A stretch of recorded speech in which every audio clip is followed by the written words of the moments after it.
ये जो सिलेबस है मतलब टाइप ऑफ सोल्यूशन का है, ठीक देख सकते हैं। और expression of concentration of the solution of solid in liquid, solubility of the gas in liquid, और solid solution colligative property, relative lowering of vapour pressure, ये सब इम्पोर्टेंट है आपको। Elevation of boiling point, depression in freezing point, और osmotic pressure हो गया। Determination of molecular mass using colligative property, एब normal molar mass, जिसे वान हाफ फैक्टर ने एक्सप्लेन किया था, करेक्ट किया था। तो हम लोग आते हैं, हम लोग अभी थोड़ी देर वो चीज पढ़ेंगे जो हम लोग पढ़ चुके हैं बहुत डिटेल में। आप लोगों का काम है, ठीक है, इस चैप्टर में दिया हुआ फुल्ली, ठीक।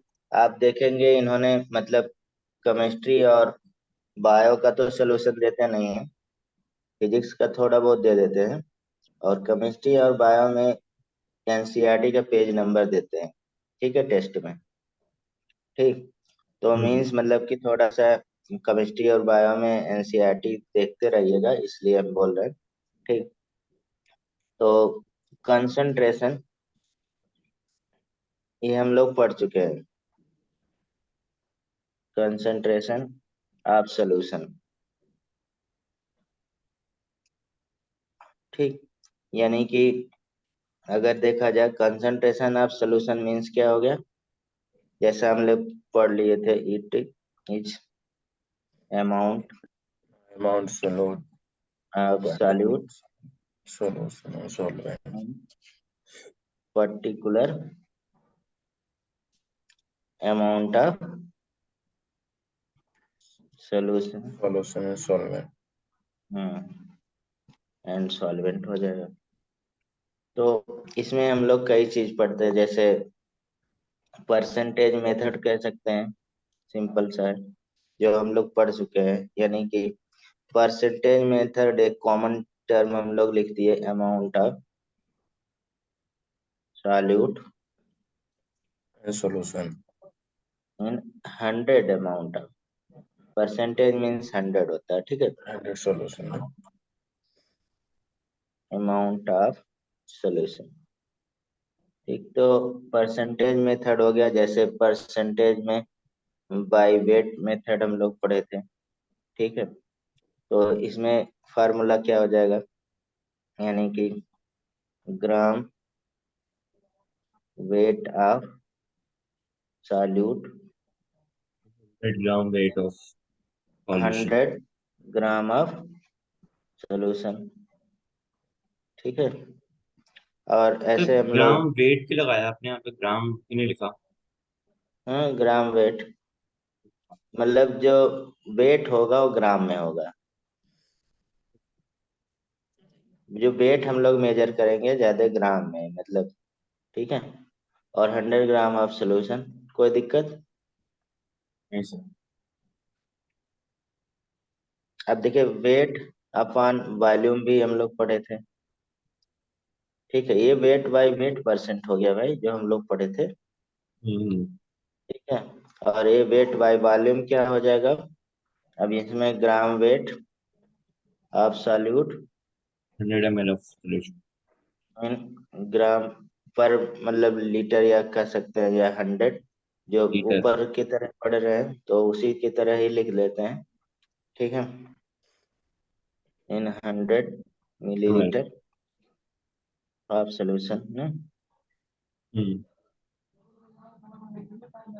तो ये हम लोग पहले से पढ़ चुके हैं, ठीक है। बस यहाँ पे क्वेश्चन एक दो हमें लगाना है, इस चैप्टर में दिया हुआ आगे एनसीईआरटी में, तो इसलिए हम लिख दे रहे हैं फिर से। जैसे क्वेश्चन है, कैलकुलेट, बहुत famous question, the concentration of glucose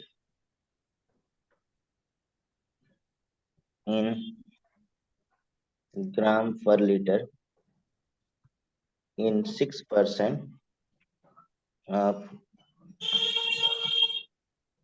glucose solution. बताइए आंसर क्या होगा। 60%। हम्म? हाँ 60%। 60% होगा। और आपका? एक सेकंड।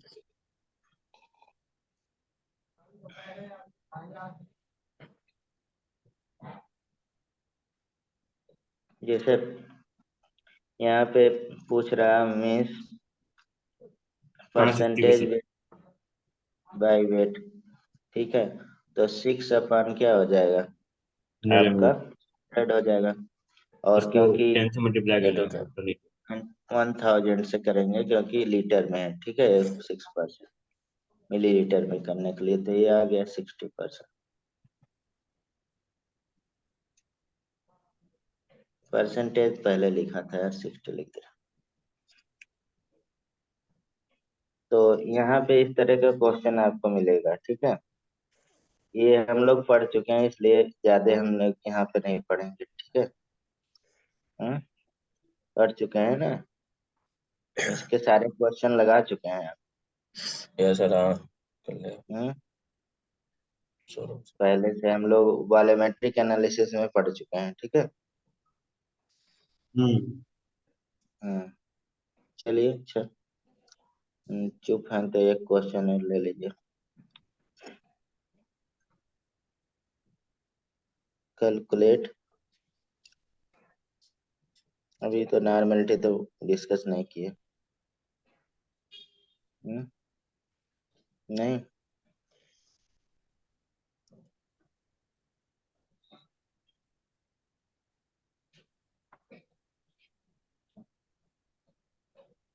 इसमें देखिए कोई दूसरा ले लेते हैं क्वेश्चन।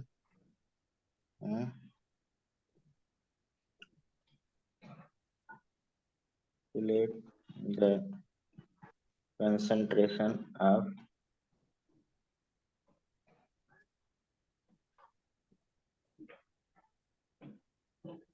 शुगर इन, और शुगर इन मतलब तो फिर यही हो गया ग्राम पर मिलीलीटर।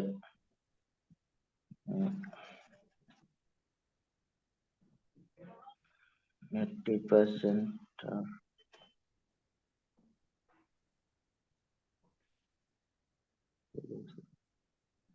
ये कितना आएगा?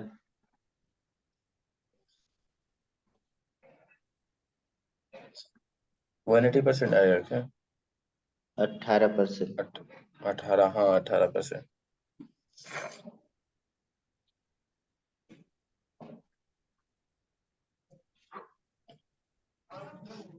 हम्म,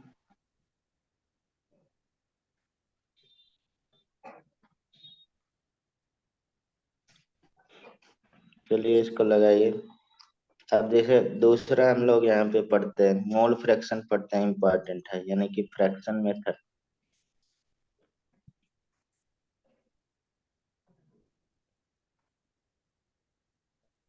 ठीक,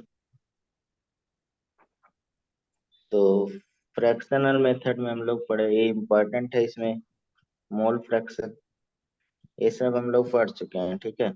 मतलब कि यहाँ पे जिसका निकालना है उसके मोल नहीं, इसे कह सकते हैं mole fraction upon total mole fraction. जिसका निकालना है उसके अपॉन टोटल हम लोग पढ़ते थे, ठीक है। तो इसमें टोटल मोल फ्रैक्शन कितना होता है? 1 होता है ऑलवेज, नहीं। Total mole fraction gram. Is 1 always, किसी का भी। जैसे यहाँ पे हम लोग सॉल्यूट और सॉल्वेंट की बात ज्यादा करेंगे, solute plus mole fraction solvent. Of solvent, तो कितना हो जाएगा? 1 हो जाएगा ये भी, नहीं। ये भी 1 हो गया। इसी से मिलता जुलता क्वेश्चन यहाँ पे, इन closed vessel 7 gram N2 and 8 gram of O2 are present. Then mole fraction of both gases will be, बताइए कितना हो जाएगा?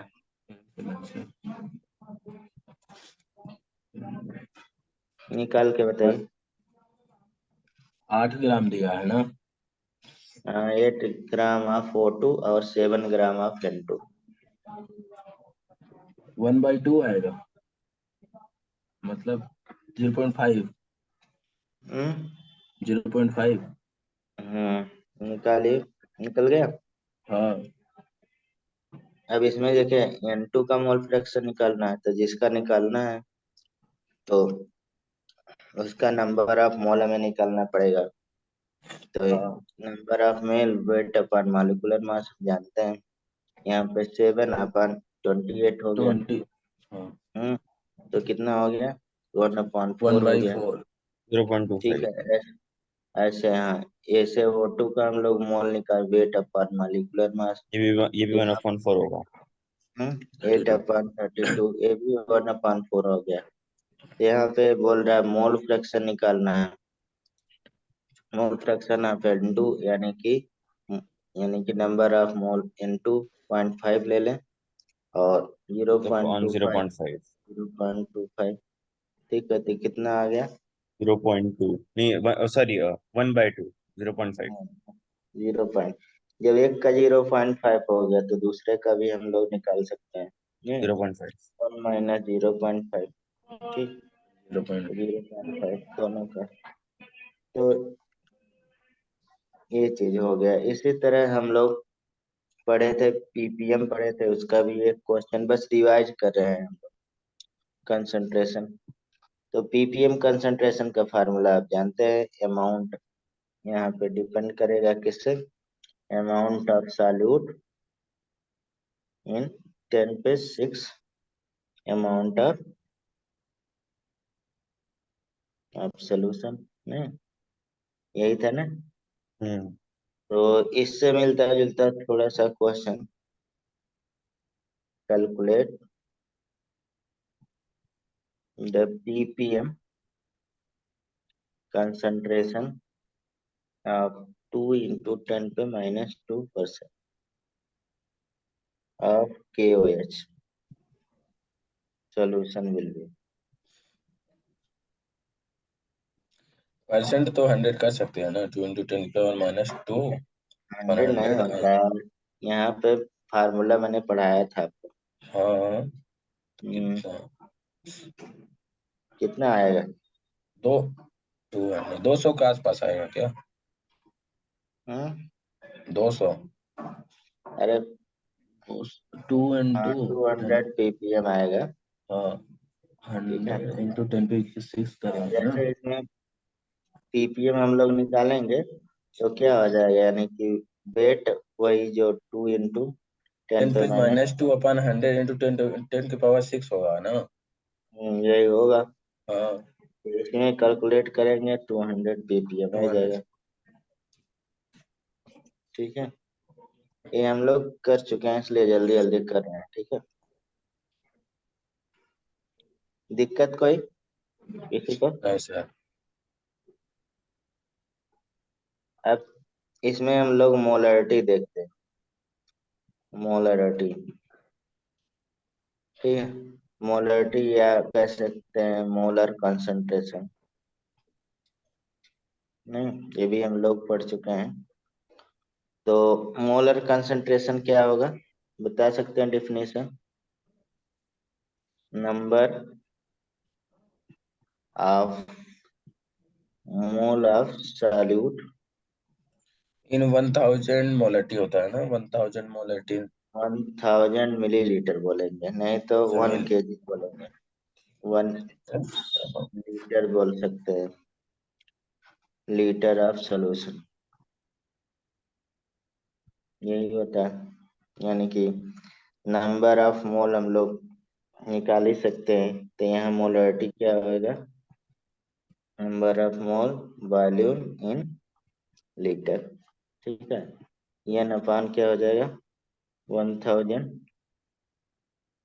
अपान वॉल्यूम, ठीक है। ये अब मिलीलीटर में हो जाएगा, यानी कि मोलरिटी इक्वल टू क्या हो जाएगा, weight upon molecular mass V into 1000, ठीक। तो हम लोग W equal to M M और V अपान 1000 पढ़ते हैं, ठीक है। ये याद रखना है। तो बाकी आप इसमें जानते ही हैं सारा, ठीक है। क्वेश्चन इसमें calculate the molarity of solution in which 4 gram of NaOH is dissolved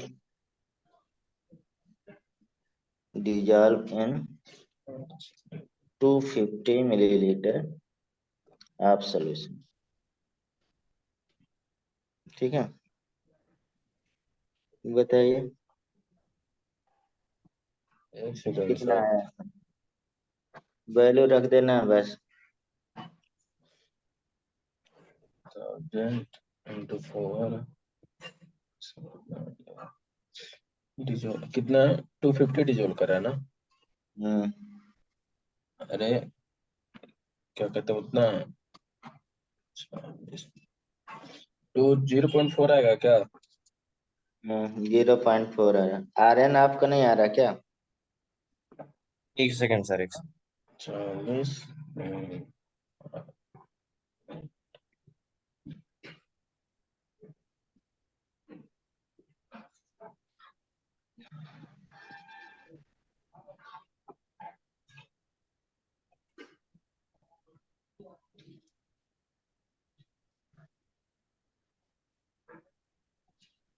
बताइए।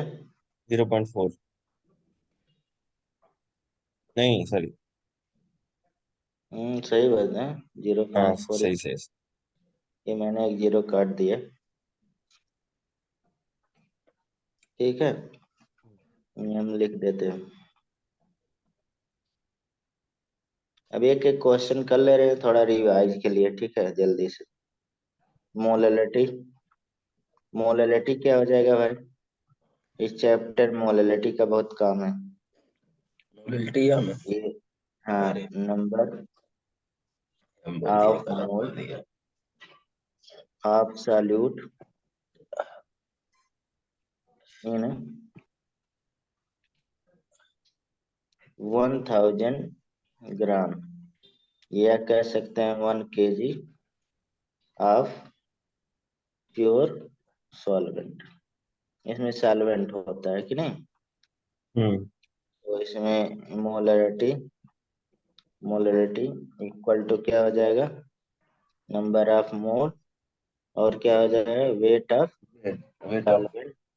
हाँ सॉल्वेंट है, weight of solvent in KG कह सकते हैं, ये यानी कि एन अपान कैपिटल डब्ल्यू। अगर हम लोग ग्राम में लेते तो 1000 से मल्टीप्लाई कर देंगे ऊपर, वेट अपान क्या हो जाएगा, M into capital W into 1000,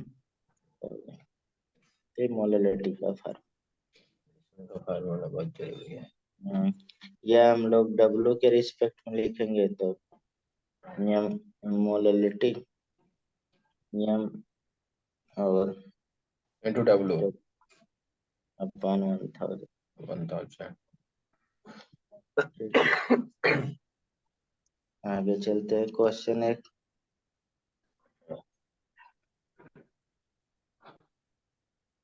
6 gram of glucose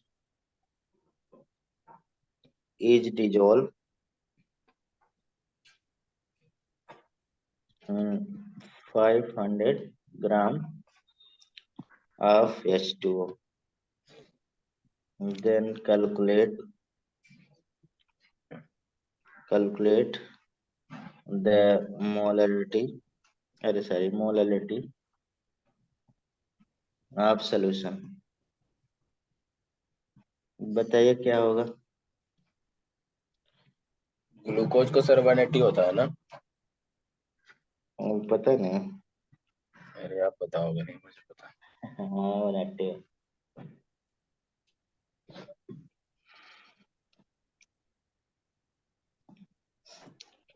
1/15 होगा मेरे ख्याल से। 1/15 होना चाहिए। 15 तो कितना वन आ अपॉइंट जाएगा। 0.06 आएगा। हाँ ये सही बता। 0.06 नहीं आएगा, 0.66 आएगा।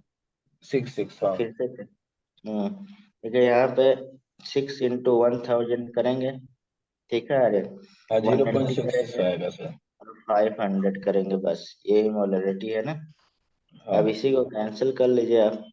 ये 30। 2 0, ये तीनों 0 कट गया, यानी कि 6/5 6 कितना को भी होगा। काट दो 18 से। हम्म, 3 हो जाएगा नीचे। हाँ, थे हाँ 1/3 आएगा, तो फिर तो इसका जीरो हाँ पॉइंट नहीं, जीरो सिक्स ही आ रहा है। हाँ 6 आप का 0.0। आपने वन जीरो अपन पॉइंट वन सिक्स बोला। नहीं 16 नहीं बोले, 0.66 बोले। नहीं, zero point zero zero six point होगा। हाँ, 0.066 ही आएगा सर। 0.66। हाँ। हाँ। सही है। ऐसे इतना मैंने ऐसे कर लिया, 6000/98 कर दिया। अटल पेंशन हम्म पैसे ऐसे ही कर सकते हैं ना। सही है। अब इसमें थोड़ा सा हम लोग जैसे कभी कभी क्वेश्चन पूछते हैं, ज्यादा नहीं पूछते हैं, ठीक है। इसमें दोनों में रिलेशन, मतलब कि relation between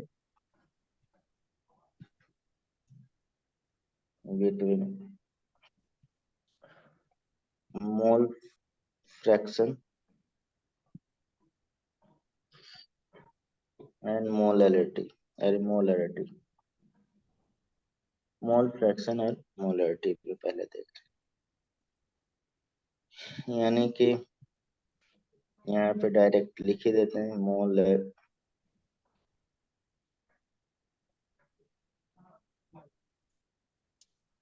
molality equal to molarity solvent upon solvent to 1000 per molarity equal to molarity, ये मोल फ्रैक्शन मोलरिटी में देखते हैं ना। मोलरिटी लिख लीजिए, ठीक। मोलरिटी यानी कि सॉल्यूट का अपान सोलवेंट सॉल्वेंट हो जाएगा, इंटू और 1000 अपन डब्ल्यू। 1000 अपान डब्ल्यू का एम। एम हाँ होगा। मालिकुलर मास ठीक ठीक। ऑफ सॉल्वेंट हो जाएगा। molecular होगा। ये मतलब याद रख सकते हैं, याद कोई बहुत जरूरी नहीं, अलग अलग करके भी निकाल लेंगे, ठीक है। जैसे इसमें क्वेश्चन इसके पे एक क्वेश्चन लगा लेते हैं। मोल fraction of H2SO4 unit aqueous solution is 0.15, then molality of H2SO4 will be। बताइए कितना होगा। सिंपल सा फार्मूला बेस्ड है।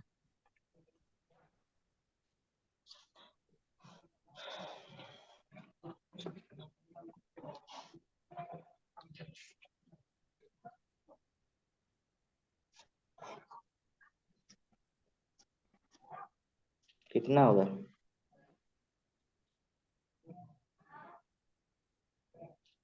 कैसे करें सर? एक सेकेंड। भाई बहुत टाइम लेते हैं हम लोग। अरे नहीं। हम्म,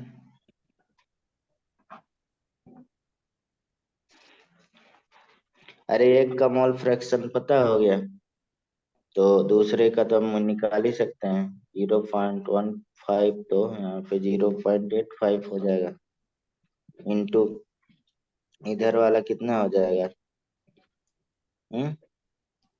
1000 अपन 18 हो जाएगा। 1000 अपन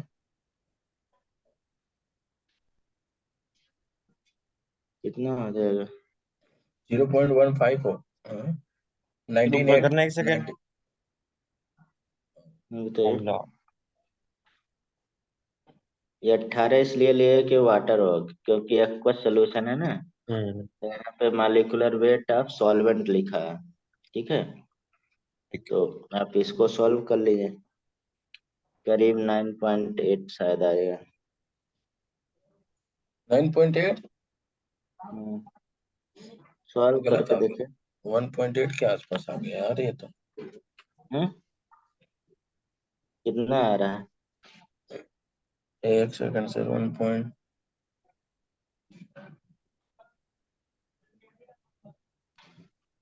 अरे 15 इंटू 9.8 ही आएगा। 1.5 9.8 हाँ सही है सही है। डिवाइडेड बाय, ठीक है, 9.7, वही 9 होगा तो 9.8 हो गया। चलिए,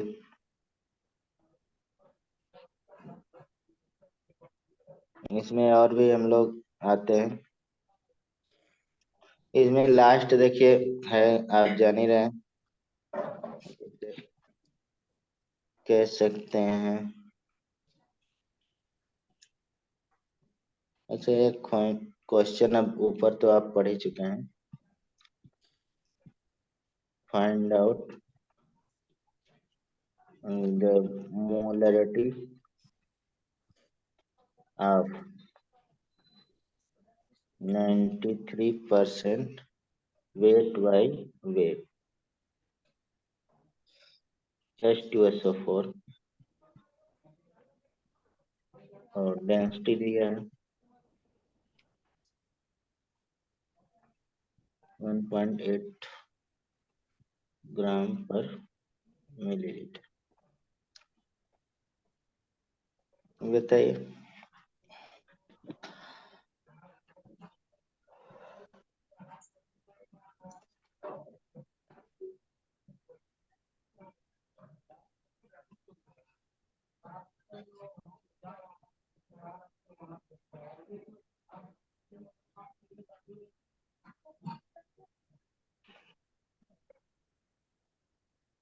कितना आया, एक second.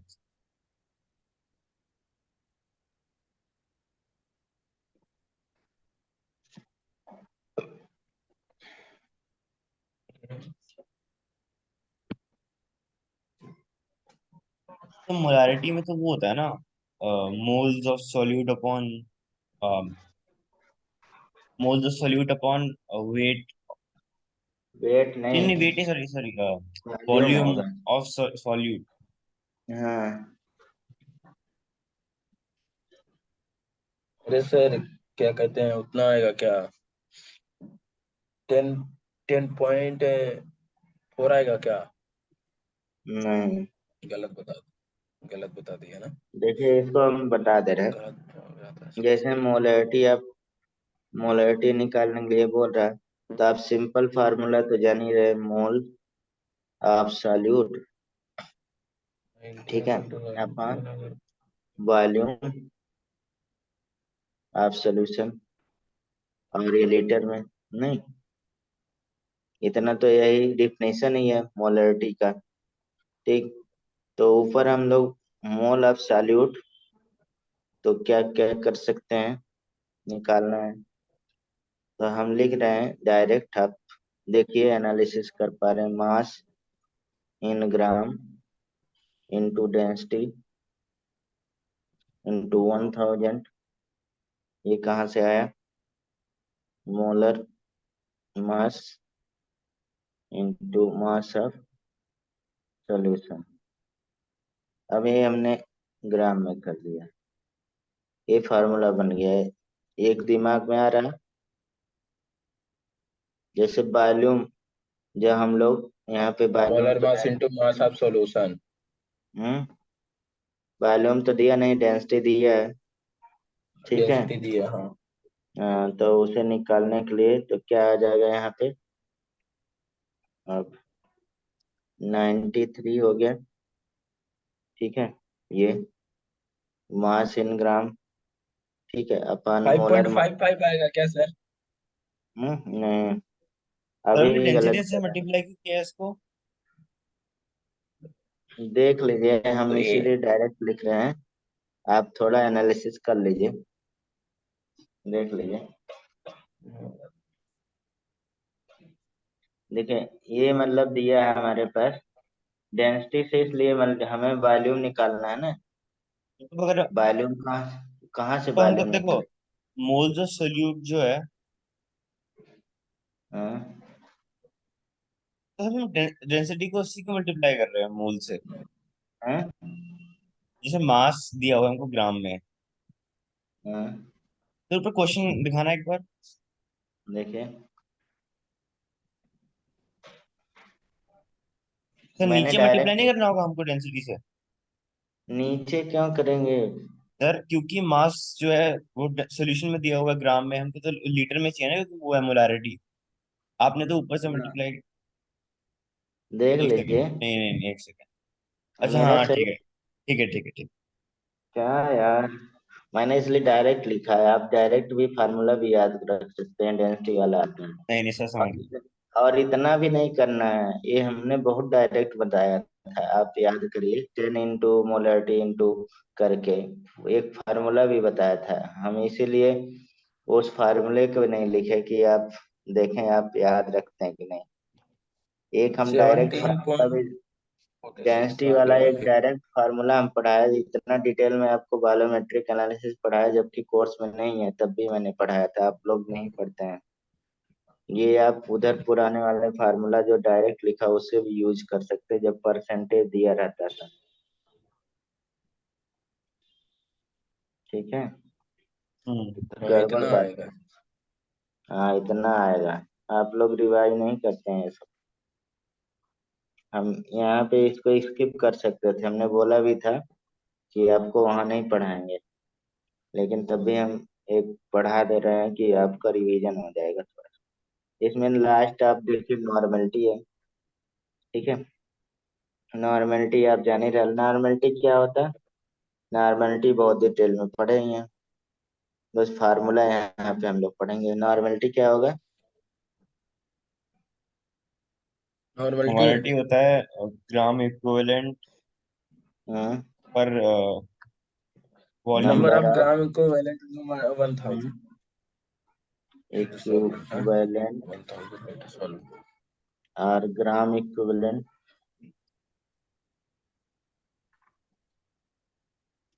Valent of solute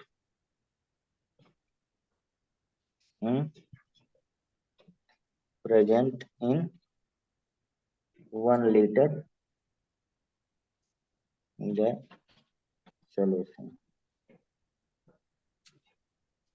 in the solution, ठीक है। यही होगा ना, यानी कि normality equal to number of gram equivalent of solute, ये बेसिकली ग्राम में, अपन क्या है, वॉल्यूम ऑफ सॉल्यूशन।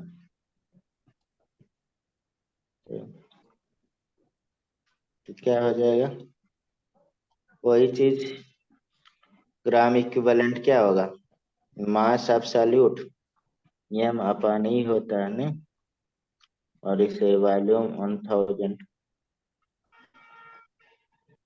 मिलीलीटर में कर रहे हैं तब, तो नॉर्मलिटी इक्वल टू क्या हो जाता है, ये हम 1000 अपन ए इंटू बी, तो इसको भी W equal to N E B upon क्या हो जाएगा, 1000। ये मैंने सर एम लिख दिया, ये डब्लू सर लिख दिया, यहाँ वो रहेगा, डब्लू। डब्लू रहेगा, हाँ W। Weight of solute. तो ये कितना 1000 के हो जाते हैं, फार्मूला याद रखना। अब यहाँ पे हम लोग इम्पोर्टेंट बहुत सारे क्वेश्चन कर लिए हैं, relation between normality and molarity. तो क्या हो जाएगा, क्योंकि W equal to M R M B upon क्या होगा 1000, मोलरिटी के लिए हो गया, यही W यानी कि equal to N E B upon 1000 हो गया कि नहीं। यहाँ W equal to N E B upon 1000 equal to molarity M B upon 1000। एक कैंसिल हो जाएगा, बी बी से कैंसिल हो गया, तो क्या आ गया, N E equal to NE molarity और ये। तो अब देख रहे हैं क्या आ जाएगा, यानी कि अगर हम लोग ई को थोड़ा इधर उधर कर लेते हैं, ई को तो इधर नॉर्मलिटी इक्वल टू क्या हो जाएगा बताइए, अपन मोलरिटी क्रॉस मल्टीप्लाई, तो इधर क्या हो जाएगा, एम अपन ई हो जाएगा नहीं।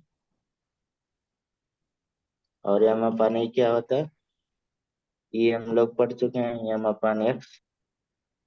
तो X equal to M upon E नहीं। यस तो सर। इसके जगह पे N equal to X M R लिख सकते हैं। एक्स क्या है, बैलेंसी फैक्टर, आप जानते हैं। और बैलेंसी फैक्टर डिटेल में हम लोग पढ़ ही लिए।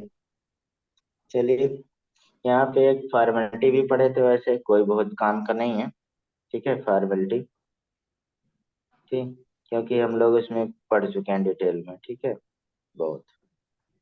तो आते हैं यहाँ पे, एक क्वेश्चन है, जैसे हम लोग किए थे थ्योरेटिकल क्वेश्चन, एक टेस्ट में भी पूछा जाएगा, वैसे भी पूछा जाएगा, तो हम ऐसे लिख रहे हैं, आप बताइएगा कि कौन सा टेम्परेचर डिपेंडेंट होता है। यहाँ पे बस हम, टेम्परेचर डिपेंडेंट कौन होगा, जो वॉल्यूम डिपेंडेंट होगा नहीं,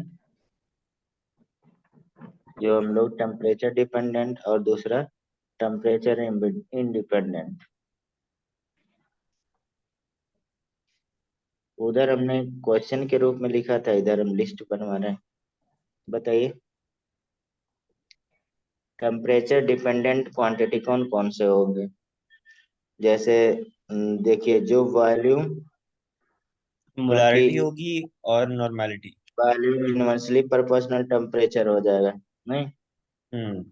तो यहाँ पे आप देख रहे हैं, यहाँ percentage weight upon volume, strength भी हो गया, मोलरिटी भी हो गया, ठीक है, नॉर्मलिटी भी हो गया, और फॉर्मेलिटी भी हो गया, इतने हैं।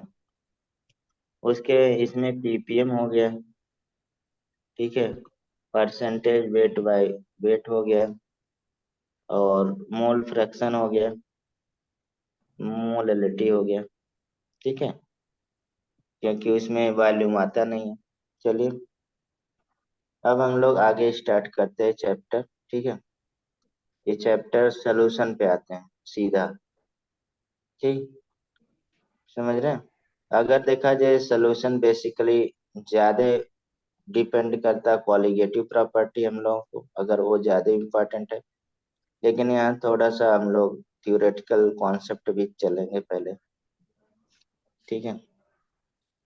अगर इस चैप्टर को हम लोग पूरा क्लासीफाई थोड़ा सा करा जाए, ठीक है, तो सॉल्यूशन क्या है बेसिकली। अब सॉल्यूशन यहाँ स्टार्ट होता है। सॉल्यूशन क्या है, बता सकता कोई सॉल्यूशन क्या है, कौन सा मिक्सचर है। हम्म मतलब हम्म, बोलिए। मतलब समझा नहीं मैं। सॉल्यूशन का डिफिनेशन क्या है। सोल्यूशन मिक्सचर हो सकता है, होमोजेनियस मिक्सचर हेटेरोजेनियस। है, हाँ, लेकिन कौन सा मिक्सचर, यहाँ पे हम लोग बेसिकली सॉल्यूशन होमोजेनियस मिक्सचर है, ठीक है, होमोजेनियस। जीनियस हम लोग मतलब मिक्सचर बनाना सीखे थे, तो उसमें होमोजीनियस मिक्सचर कितने टाइप का बनता है? 9 टाइप का। और हेट्रोजीनियस मिक्सचर कितने टाइप का बनता है? 8 टाइप का, क्योंकि इसमें gas in gas always homogeneous mixture होता है। ठीक है, तो याद रखिएगा यहाँ पे सोल्यूशन यानी कि कह सकते हैं two or more than two. ठीक है, non reacting substance are mixed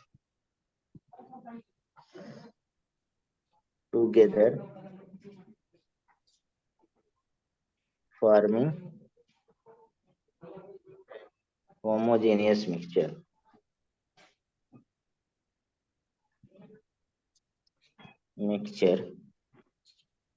called solution। ठीक है, अब इसमें टू या मोर देन टू लिखा है, तो ज्यादातर हम लोगों को टू ही मिक्सचर हम लोग देखते हैं, जैसे बाइनरी हो गया, ट्राइनरी हो गया, इस तरह से बन सकता है। तो बेसिकली यहाँ पे इन जनरली, ठीक है, बेसिकली क्या बनता है टू केमिकल का। तो यहाँ पे नहीं तो आप लिख सकते हैं यहाँ पे, अगर टू सब्सटेंस मिक्स हो रहा है मिक्सचर में, तो इसे क्या कहेंगे? बाइनरी सॉल्यूशन बोलते हैं।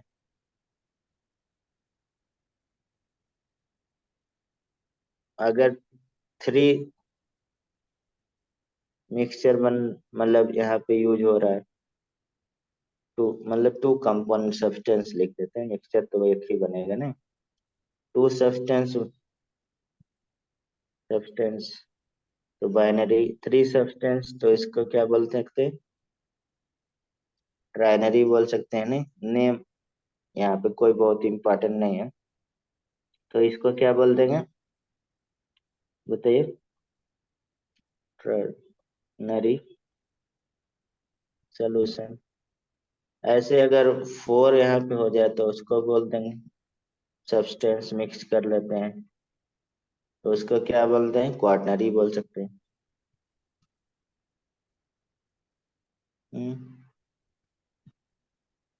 क्वाटनरी। ठीक है, तो यहाँ पे मोस्टली हमारे पास बाइनरी सॉल्यूशन पढ़ते हैं, बाइनरी सॉल्यूशन। तो बाइनरी सॉल्यूशन में क्या होता है? आपको सॉल्यूट प्लस सॉल्वेंट, नहीं मोस्ट कॉमनली। ठीक, अब सॉल्यूट सॉल्वेंट में क्या डिफरेंस है? हम लोग वहां पे पूछे थे, सॉल्यूट क्या होगा? जनरली क्या होगा? कम अमाउंट का लेसर होगा। अमाउंट होता है। हाँ, लेसर अमाउंट में होता है in compare to solvent. Solvent. ठीक है, यानी कि ये क्या होगा? Lesser amount. और ये क्या होगा? ग्रेटर अमाउंट होगा। नहीं, हम्म। यानी कि इसका ग्रेटर अमाउंट। ठीक, तो इसमें बाकी हम लोग इसमें डाइल्यूट सॉल्यूशन भी कह सकते हैं। डाइल्यूट सॉल्यूशन किसे कहते हैं? यानी कि अमाउंट के बेस पे हमारे पास सॉल्यूशन को डिवाइड करते हैं। सॉल्यूशन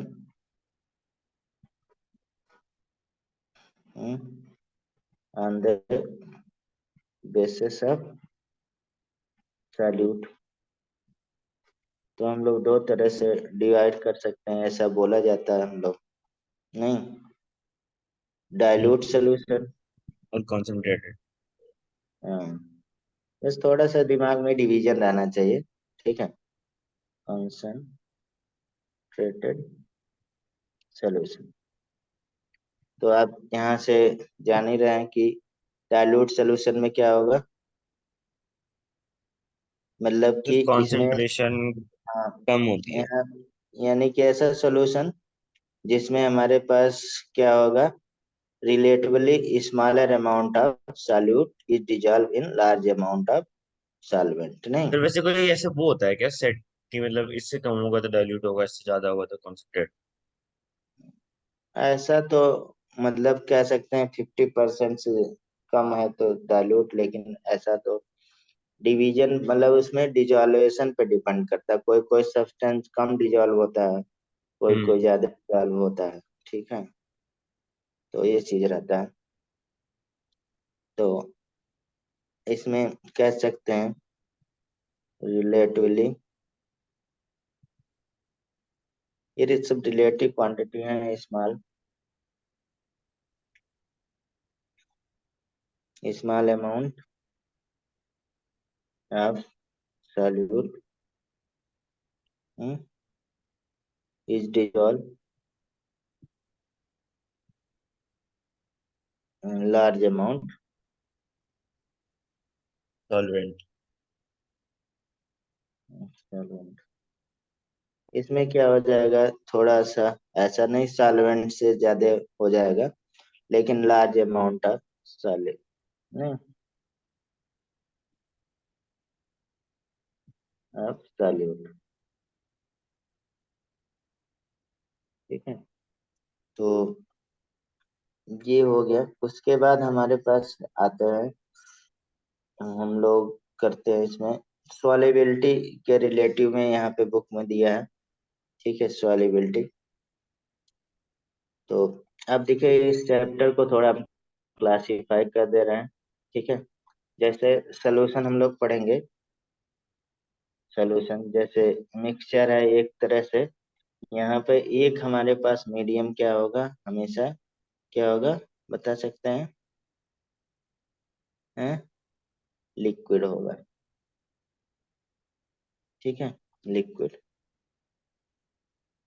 समझ रहे हैं ना? नहीं समझ रहे हैं? जैसे हम लोग दो तरह के मिक्सचर पढ़ते हैं, यहाँ से हम बता दे रहे हैं तब समझेंगे आप। वैसे तो दूसरा चैप्टर अब कट गए हैं, तो हम लोग जिसको मिक्सचर की बात करते हैं। ठीक है, तो मिक्सचर हम लोग दो तरह से बनाते हैं। ठीक है, एक होमोजेनियस यस मिक्सचर है, और दूसरा क्या है, हेट्रोजेनियस। तो बेसिक कॉन्सेप्ट में बताया था शायद। ये हमारे पास 9 टाइप से हाँ, हम प्रिपेयर कर सकते हैं, बताया था सर। और 8 टाइप से। ठीक है, तो इसमें हमारे पास बेसिक जो सब्सटेंस है कौन कौन से, सॉलिड लिक्विड गैस। हम लोग एक यहाँ पे देख लेते हैं, इस बुक चैप्टर में भी दिया है। ठीक, तो आप यहाँ पे देख सकते हैं कौन कौन से, जैसे एक डिस्पर्सल फेज होता है और एक डिस्पर्सल मीडियम होता है। यहाँ पे कुछ एग्जांपल आप लिख के बताइएगा। हम यहाँ पे केवल जैसे सॉलिड इन सॉलिड हो गया, सॉलिड को सॉलिड में तो एलॉय फॉर्मेशन हो जाता है नहीं? ठीक है, ठीक है।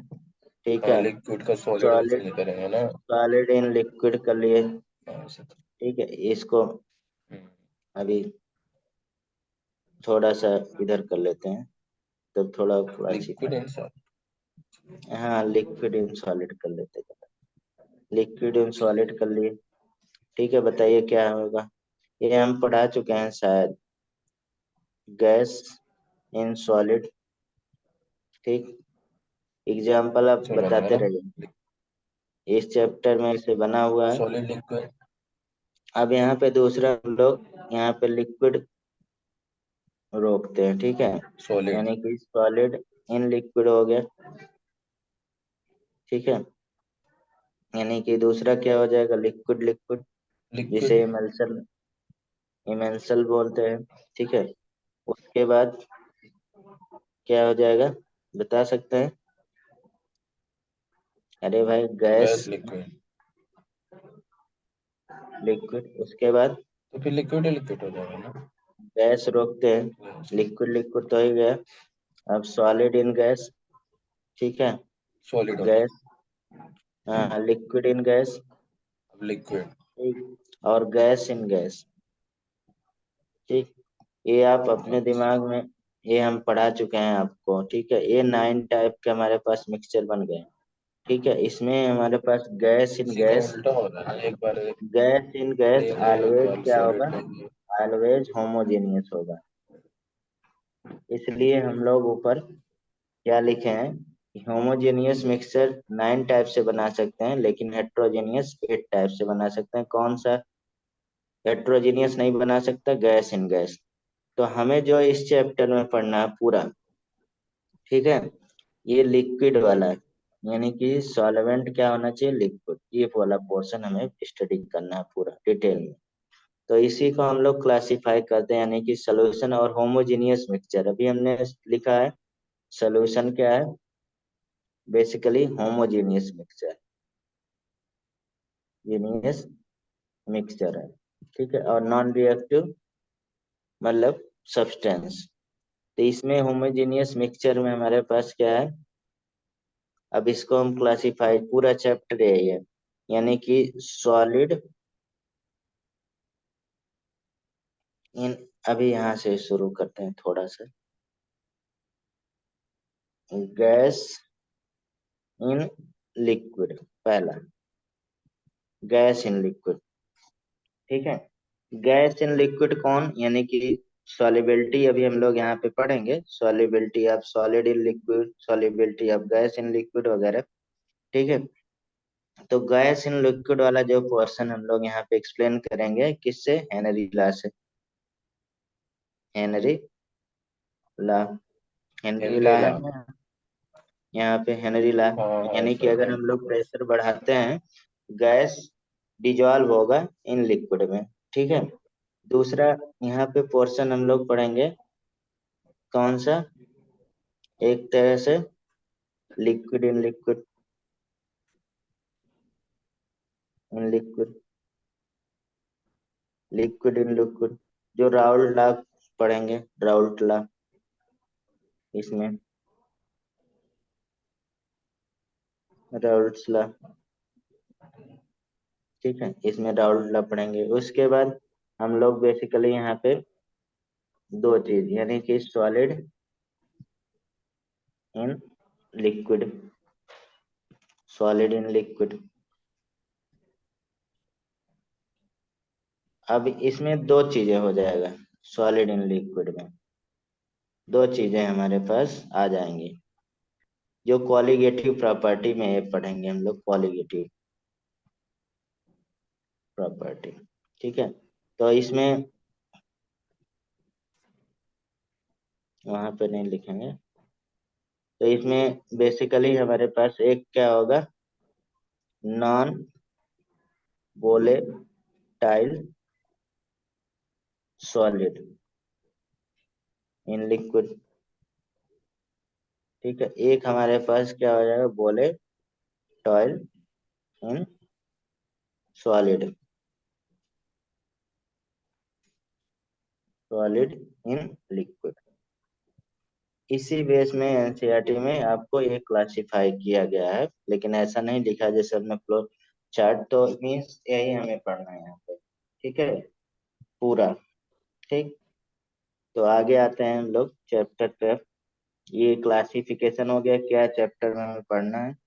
तो सबसे पहले यहाँ पे आते हैं, हेनरी लॉ में पढ़ना है, लेकिन उससे पहले हमें सॉल्युबिलिटी क्या होता है, सॉल्युबिलिटी अभी थोड़ी दिन पहले आप पढ़े थे, सॉल्युबिलिटी प्रोडक्ट पढ़े थे ना, हम्म। कहाँ पे, आयनिक इक्विलिब्रियम में। तो सॉल्युबिलिटी, सॉल्युबिलिटी क्या होता है बता सकते हैं?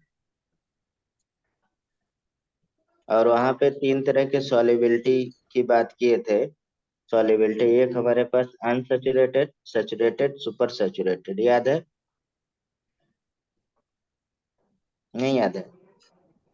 सॉल्युबिलिटी अनसैचुरेटेड, अभी हाँ अनसैचुरेटेड अनसैचुरेटेड पढ़े थे केएसपी के रिस्पेक्ट में, ठीक है, और सैचुरेटेड, सुपर सैचुरेटेड, यानी कि कह सकते हैं यहाँ पे, सोलबिलिटी मतलब हाँ, एक यहाँ तो पे गैस तीन लिक्विड तरह का के होता है हमारे गैस पास लिक्विड। सॉल्युबिलिटी।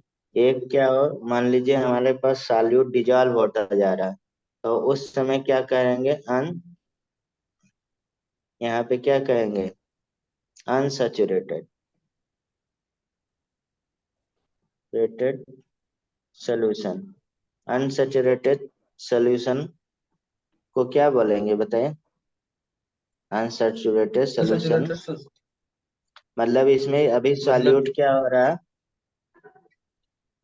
अभी सॉल्यूट इसमें क्या हो रहा है, डिजो डिजॉल्व होता रहा है, यानी कि डिजोल्व हो अनसेचुरेटेड।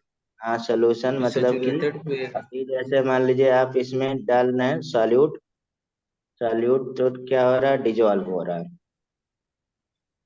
डिजॉल्व होता जा रहा है, तो उसे क्या कहेंगे, ठीक। कंटिन्यू, तो उसे अनसेचुरेटेड कहेंगे। दूसरा हमारे पास सेचुरेटेड, मतलब अब डिजॉल्व होना क्या हो गया, बंद हो गया, अभी हाँ बंद हो गया। Not more solute dissolve. ठीक है, एक कैटेगरी और आएगा, ये दोनों चीजें अभी हमारे पास हो रहे टेम्परेचर कांस्टेंट पे। जैसे एक हम सुपर सैचुरेटेड,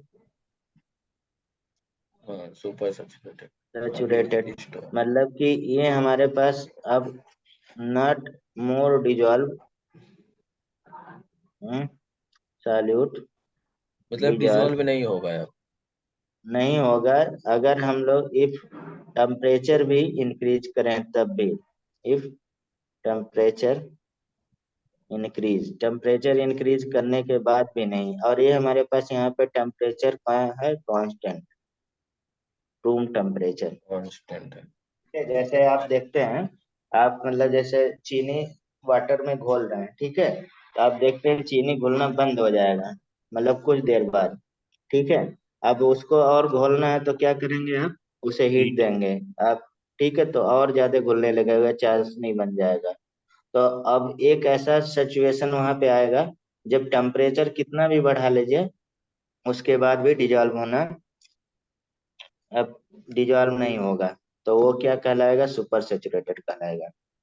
ठीक है, समझ रहे हैं कि नहीं? हम्म। हम्म। हाँ, तो ये सॉलिबिलिटी, आप जैसे सॉलिबिलिटी को हम लोग पढ़ रहे थे, तो यहाँ पे और भी हम लोग कैटेगराइज थोड़ा सा कर लिए जाए। जैसे आप इस चैप्टर में बेसिकली हम लोग क्या पढ़ रहे हैं, एक तो solubility of solid in liquid, जो हम लोग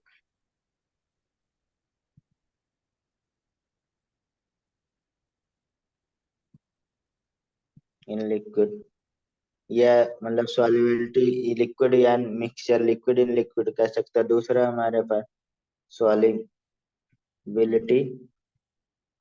ऑफ गैस इन लिक्विड, ठीक है, गैस इन लिक्विड। अब गैस एंड लिक्विड का देखा जाए तो, अगर हम लोग यहाँ पे एक्सप्लेन करता है कौन, बता सकते हैं? हम्म? जैसे इसमें देखिए थोड़ा सा हम बता रहे हैं, जैसे सॉल्यूट है प्लस सॉल्वेंट है, ठीक। अब इसको अगर हम लोग हीट देते हैं, सोल्यूशन सोल्यूशन बनेगा मिक्सचर, तो इसके क्या बोलते हैं, डिजोल्यूशन बोलते हैं। हम्म, इस कॉन्सेप्ट को डिजोल्यूशन बोलते हैं। और ये इधर रिवर्सेबल क्या होता है, क्रिस्टलाइजेशन बोला जाता है, टर्म है, ध्यान रखिएगा। बाकी आप इसमें थ्योरेटिकल चीजें हैं, आप थोड़ा सा पढ़ लीजिएगा, ठीक। जो मेन मेन चीज इसमें, आप इसको एक्सप्लेन कौन कर रहा है, बता सकते हैं? यानी कि solubility of gas affected by pressure and temperature, नहीं, यानी कि solubility of gas in liquid, बता सकते हैं? हम्म? यानी कि गैस गैस लिक्विड सॉल्युबिलिटी जो है, बिलिटी, यानी कि solubility directly proportional pressure, inversely proportional temperature, पढ़ते हैं कि नहीं? ठीक है, तो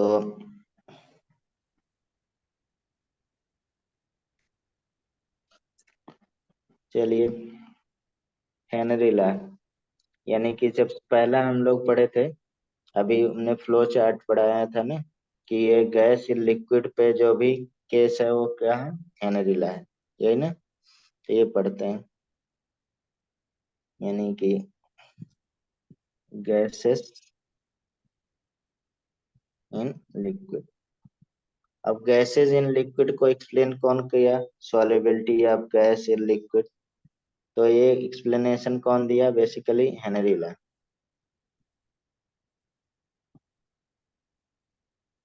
अब हेनरी ला क्या होता है बता सकते हैं? हम्म। तो हेनरी लॉ, हाँ, बहुत कॉमन ला है, बहुत यूजफुल भी तो है। वो वाला है क्या, पार्शियल प्रेशर वाला? हाँ, वो बताइए। होता है कि पार्शियल प्रेशर किसी गैस का, उसके mole fraction into total pressure. हाँ, तो यहाँ पे हेनरी ला है, यानी कि partial pressure directly propose mole fraction of किसके? Mole fraction of gas. Mole fraction of gas है, मतलब जो सॉल्यूट रहेगा, गैस ही तो यहाँ पे सॉल्यूट है ना। तो ये हमारे पास हेनरी ला है। ठीक है, यानी कि एक्स क्या है? मोल फ्रैक्शन ऑफ गैस, यानी कि कह सकते हैं सॉल्यूट, क्योंकि यहाँ सॉल्यूट क्या है? गैस है। ठीक है, अब इसको हम लोग अगर पार्शियल प्रेशर इक्वल लगाते हैं तो यहाँ पे के एच लगा देते हैं। के एच क्या है? प्रोपोर्शनलिटी कांस्टेंट कह सकते हैं, या क्या कह सकते हैं? हेनरी कांस्टेंट कह सकते हैं। यानी कि के एच क्या है? हेनरी कांस्टेंट है। तो यहाँ हेनरी लॉ यही है, इस पे क्वेश्चन भी पूछा जाता है। ठीक है, और न्यूमेरिकल भी आता है, तो इसमें लिखने की जरूरत तो नहीं है। ठीक है, समझ रहे हैं? यहाँ हेनरी लॉ यूनिवर्सल कांस्टेंट नहीं है, सिर्फ कांस्टेंट है। ये डिपेंडेंट होगा किस पे? टेम्परेचर और प्रेशर पे। जैसे ऊपर अभी हम लोग लिखे हैं, प्रेशर के डायरेक्टली प्रोपोर्शनल है, टेम्परेचर के इनवर्सली प्रोपोर्शनल हो जाएगा। ठीक है, इसमें पार्शियल प्रेशर मान लिए P1 P2 है, मोल फ्रैक्शन x1 x2 पे ऐसा रिलेटिवली आ जाता है। तो चलिए यहाँ पे क्वेश्चन एक लगाइए, इसमें न्यूमेरिकल ही आता है, या तो एप्लीकेशन आ गया, बहुत बायोलॉजी से रिलेटेड है। Henry law constant for carbon dioxide in water is 1.6367 into 10 power 8 pascal at 298 kelvin. Calculate the quantity of carbon dioxide in 1 liter of soda water when packed under 2.5 atmosphere carbon dioxide pressure at 298 Kelvin। बताइए, answer बताइए।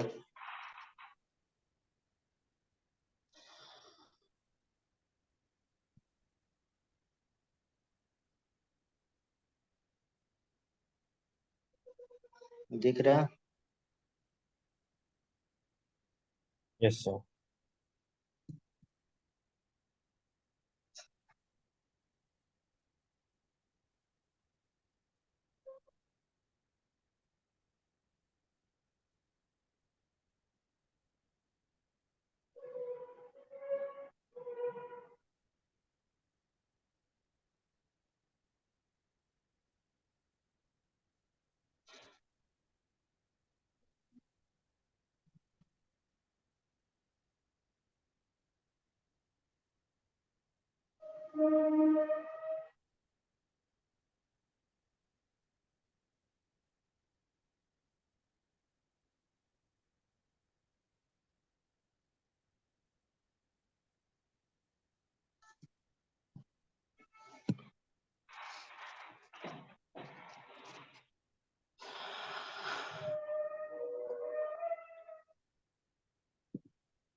अरे yes sir. इस पे कई question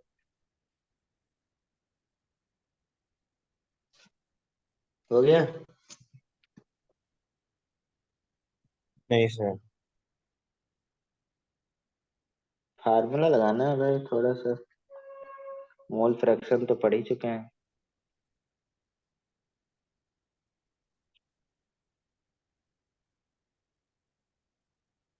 देखिए, आप जो n plus N आएगा उसको लगभग लगभग n मान लीजिए, क्योंकि वेरी लेस होगा। ठीक है, तो आ जाएगा जल्दी, समझ रहे हैं? यानी कि P इक्वल टू के एच और मोल फ्रैक्शन ऑफ गैस, सॉरी। तो यहाँ पे मोल फ्रैक्शन ऑफ गैस निकालने के लिए आपको क्या है, P अपान के एच, ये वैल्यू दिया है, कितना आ गया 2.5 इंटू 10 पे 5 अपान 1.67 इंटू 10 पे 8 दिया है ना। ठीक, हम्म। देखिए एक पास्कल में दे दिया, एक एटमॉस्फेयर में दिया है, इसलिए यूनिट चेंज कर रहे हैं। ठीक है, कोई दिक्कत? 1.5 इंटू 10 पे -3 आ जाएगा। ठीक, अब यहाँ पे क्योंकि हमारे पास क्या है, N upon N plus capital N होता है मोल फ्रैक्शन, तो N upon capital N equal to X, क्योंकि N plus N equal to हम लोग एन मान सकते हैं। तो एन अपान कितना हो जाएगा, एन निकालना है, तो मोल फ्रैक्शन ऑफ वाटर कितना हो जाएगा बता सकते हैं, एक कैपिटल एन। हम्म। मोल फ्रैक्शन कितना होता है, फ्रैक्शन 55 इतना कर सकते हैं, 1.5 इंटू 10 पे -3, यानी इक्वल टू कितना आ जाएगा, नंबर ऑफ मोल निकालना है ना, हम्म। कितना आ रहा है, मल्टीप्लाई करिए 8.3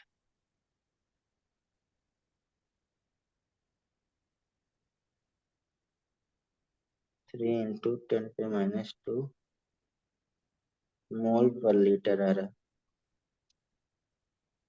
ठीक है, इस पे और भी क्वेश्चन आपको मिल जाएंगे, एनसीईआरटी मिल जाएंगे, आप लगा लीजिएगा। ठीक है,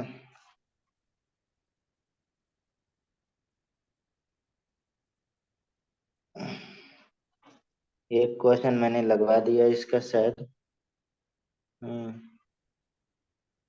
इसी से मिलता जुलता कर लीजिएगा, जैसे हेनरी लॉ कांस्टेंट पे इसमें क्वेश्चन आपको मिलेगा ही। ठीक है, 3 क्वेश्चन इन टेक्स्ट में दिया है, इसमें आप लगा लीजिएगा। ठीक है, आगे मिलता है। देखिए एप्लीकेशन ऑफ हेनरी लॉ, देखा हम लोग बायोलॉजी पढ़ते हैं तो हेनरी लॉ बायोलॉजी में बहुत यूज है। कैसा, जैसे बायोलॉजिकल फिनोमेना एक्सप्लेन करने के लिए, एक तो इंडस्ट्री में यूजेज है, जैसे आप देखते हैं solubility of bility of carbon dioxide in soft drink, नहीं, कार्बन डाइऑक्साइड डिजॉल्व करते हैं ना कब, हाई प्रेशर देके, नहीं, हम्म। यानी कि अंडर हाई प्रेशर बॉटल को क्या करते हैं, सील्ड कर देते हैं। दूसरा इसमें एप्लीकेशन स्कूबा डाइवर, जानते हैं हाँ। इसका क्या है, जैसे हम लोग जब इसको नीचे जाते हैं, ठीक है, ग्राउंड के, एर्थ के, तो क्या होता है, प्रेशर बढ़ता है। नहीं, प्रेशर इंक्रीज होता है ना। Yes sir. ठीक है। और ऊपर जाते हैं तो प्रेशर क्या होता है, कम होता है। जब प्रेशर बढ़ेगा तो गैस का डिजोल्यूशन क्या हो रहा है, बढ़ रहा है। यानी कि जो नाइट्रोजन होता है उसका डिजोल्यूशन कहाँ पे हो जाता है, ब्लड में हो जाता है। नहीं, हम्म। तो बबल फॉर्मेशन बनता है। आप उसको जैसे देखते हैं, blockage capillary year create medical condition, जिसे क्या बोलते हैं, बेंट बोलते हैं। मतलब कि जो nitrogen to dissolve in blood, तो इस कंडीशन को क्या बोलते हैं, मेडिकल कंडीशन को, कंडीशन नोन एज बेंट बोला जाता है। बेंट। ठीक है। तो इससे बचने के लिए क्या करते हैं, सिलेंडर लेके जाते हैं ना। हम्म। हम्म। तो इसमें क्या होता है, तो वो थोड़ा वेट करते हैं ना शायद, निकलने से पहले ऐसे कुछ होता है। हाँ वो निकलने से पहले वेट करते हैं ना, पानी के अंदर एकदम से नहीं आ सकते, ऐसा कुछ होता है ना। हाँ, एकदम से भी नहीं आते हैं, और भी बहुत सारे चीज होता है। ठीक है। तो इसमें एक सिलेंडर लेते हैं, जो सिलेंडर रहता है टैंक। टैंक में क्या भरा रहता है, सिलेंडर टैंक, बताइए। इसमें देखिए परसेंटेज याद रखिए, हीलियम होता है, ठीक है, प्लस हम्म। नाइट्रोजन होता है, प्लस ऑक्सीजन होता है, अलग अलग परसेंटेज में। हीलियम का परसेंट होता है 11.7% हीलियम, नाइट्रोजन 56.2% रहता है, ठीक है, और 32.1% ऑक्सीजन रहता है। ठीक है, जो स्कूबा ड्राइवर लेके जाता है। तो हमारे लिए बायोलॉजी पढ़ते हैं तो ये इम्पोर्टेंट है। ठीक है, तो एनसीईआरटी में यही लिखा हुआ है, आप ये पढ़ लीजिएगा। ठीक है। उसके बाद दूसरा, तीसरा इसमें एप्लीकेशन है वही, एक कंडीशन और होता है हाई एल्टीट्यूड में, जिसे हम लोग यहाँ पे सिम्टन होता है, नहीं, जिसे मतलब डिफिशियंसी हो जाती है ऑक्सीजन की, जो ऊपर जैसे पहाड़ों पे जाते हैं वहां भी सिलेंडर लेके जाना पड़ता है, क्योंकि ऑक्सीजन की क्या होती है, कमी हो जाती है। क्यों? क्योंकि ऊपर जब हम लोग अर्थ के ऊपर जाते हैं, अब यही चीज प्रेशर क्या होता है, डिक्रीज होता है। अभी हमने नीचे जा रहे थे तो प्रेशर बढ़ रहा था। ठीक है। तो इससे क्या होता है, climb altitude, high altitude climber, इन्हें क्या होता है, ऑक्सीजन डिजॉल्व इन ब्लड क्या हो जाता है,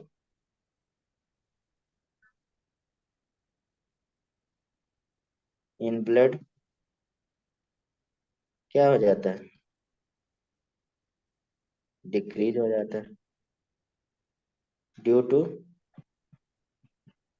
लो प्रेशर। और तो क्या हो जाएगा, वो भी, उनको भी सिलेंडर ले जाने की जरूरत रहेगी। ठीक है। और कंडीशन अगर मतलब, कंडीशन को क्या कहेंगे, एनॉक्सिया हो जाता है नहीं, हम्म। पर्सन को। तो ये है थोड़ा सा आपको। अच्छा, ये प्रेशर जो है हम लोग, जैसे 1 एटमॉस्फेरिक प्रेशर आप पढ़ते हैं, ये मेजर कहाँ से किया जाता है, इंडिया में। जैसे आप देखते हैं ट्रेन वगैरह में बैठ के जाते हैं तो बीच में पटरियों में इतना मतलब एल्टीट्यूड पे हम आप हैं, इतने हैं लिखा रहता है ना। यस तो सर। चेन्नई से मेजर किया जाता है इंडिया में, वहाँ का थोड़ा मतलब कांस्टेंट है, 0 से लेके। ठीक है। तो हम्म। चेन्नई जो जियोग्राफिकल क्वेश्चन हो गया। तो इफेक्ट ऑफ टेम्परेचर, देखिए हेनरी ला तो इफेक्ट ऑफ प्रेशर ही बताए, क्योंकि उनका ला तभी अप्लीकेबल है जब प्रेशर टेम्परेचर क्या है, कांस्टेंट है। नहीं, समझ रहे हैं ना। यानी कि हम्म। उनके लॉ को अगर फिगर हम लोग बनाते हैं हेनरी लॉ को, इधर मोल फ्रैक्शन ले लेते हैं आप गैस, और इधर प्रेशर ले लेते हैं, तो ये डायरेक्टली प्रोपोर्शनल आएगा ग्राफ ऊपर से। ठीक। टेम्परेचर का इफेक्ट क्या होगा, लैसेटेलियर प्रिंसिपल पे डिपेंड करेगा। अगर हम लोग टेम्परेचर यहाँ पे, डिजोलेशन इज एन एक्सोथर्मिक प्रोसेस होता है, डिसोल्यूशन, और क्रिस्टलाइजेशन एंडोथर्मिक प्रोसेस होता है। तो डिसोल्यूशन इज एक्सोथर्मिक प्रोसेस।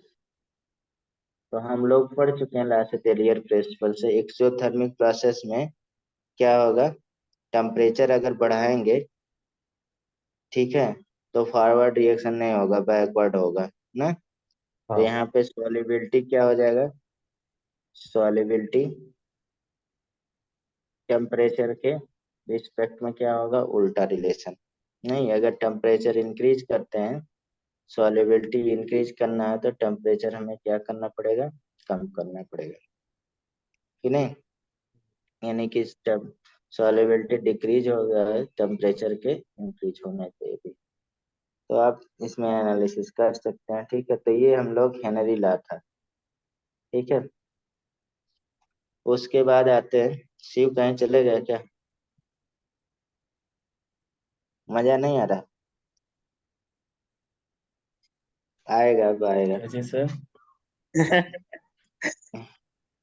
कहने मजा नहीं आ रहा है। नहीं, अब मजा देखिए क्यों यहाँ नहीं पे है? दूसरा, बढ़िया हम तो है। लोग वेपर वेपर प्रेशर पढ़ते हैं, वेपर प्रेशर। अब देखिए जैसे हमने एक पोर्शन कंप्लीट, जैसे हमने बताया था, हमने इस चैप्टर में 3 पोर्शन है, एक गैस इन लिक्विड, फिर लिक्विड इन लिक्विड, फिर सॉलिड इन लिक्विड।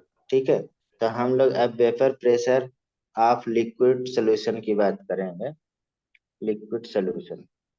और इसमें वही आ जाएगा आपका राउल्ट लॉ वगैरह आ जाएगा। ठीक है, तो हम्म। ये राउल्ट लॉ से रिलेटेड कौन सा है, यानी कि vapour pressure of liquid solution. तो बेसिकली इसमें हम लोग 2 पार्ट पढ़ेंगे। जैसे हम लोग बेसिकली इसमें क्या पढ़ना है, एक तो लिक्विड इन लिक्विड की बात करेंगे, जैसे ऊपर हमने बनाया था, लिक्विड इन लिक्विड। दूसरा solid in liquid, solid in liquid. तो आप पूछ सकते हैं सर, सॉलिड इन लिक्विड में तो 2 पार्ट आपने ब्रेक किया था, नहीं। सॉलिड और लिक्विड में 2 पार्ट, एक हमारे पास क्या हो जाएगा, नॉन वोलेटाइल हो जाएगा, एक वोलेटाइल हो जाएगा। ठीक है, तो इसको हम लोग यहाँ पे बेसिकली जो सॉलिड रहेगा वो क्या होगा, वोलेटाइल लिक्विड होता है, जैसे लिक्विड तो वोलेटाइल होता ही है। तो यहाँ पे हम लोग अगर राउल्ट लॉ अप्लाई करेंगे तो सॉलिड जो होगा ये भी वोलेटाइल होगा, वोलेटाइल। तो यहाँ पे एप्लीकेबल होगा वोलेटाइल सॉलिड। अब जब हम लोग कॉलिगेटिव प्रॉपर्टी पढ़ेंगे तो हम non volatile solid in liquid की बात करेंगे। ठीक है, क्लियर है। हम्म। हम्म। तो यहाँ पे सबसे पहले, यानी कि राउल्ट लॉ, यानी कि राउल्ट लॉ एक स्पेशल केस है किसका, हेनरी लॉ का। दिलो। ठीक है, हाँ। तो राउल्ट ये भी क्वेश्चन पूछा जाता है कभी कभी। ठीक, यानी कि राउल्ट लॉ हम लोग पढ़ते हैं,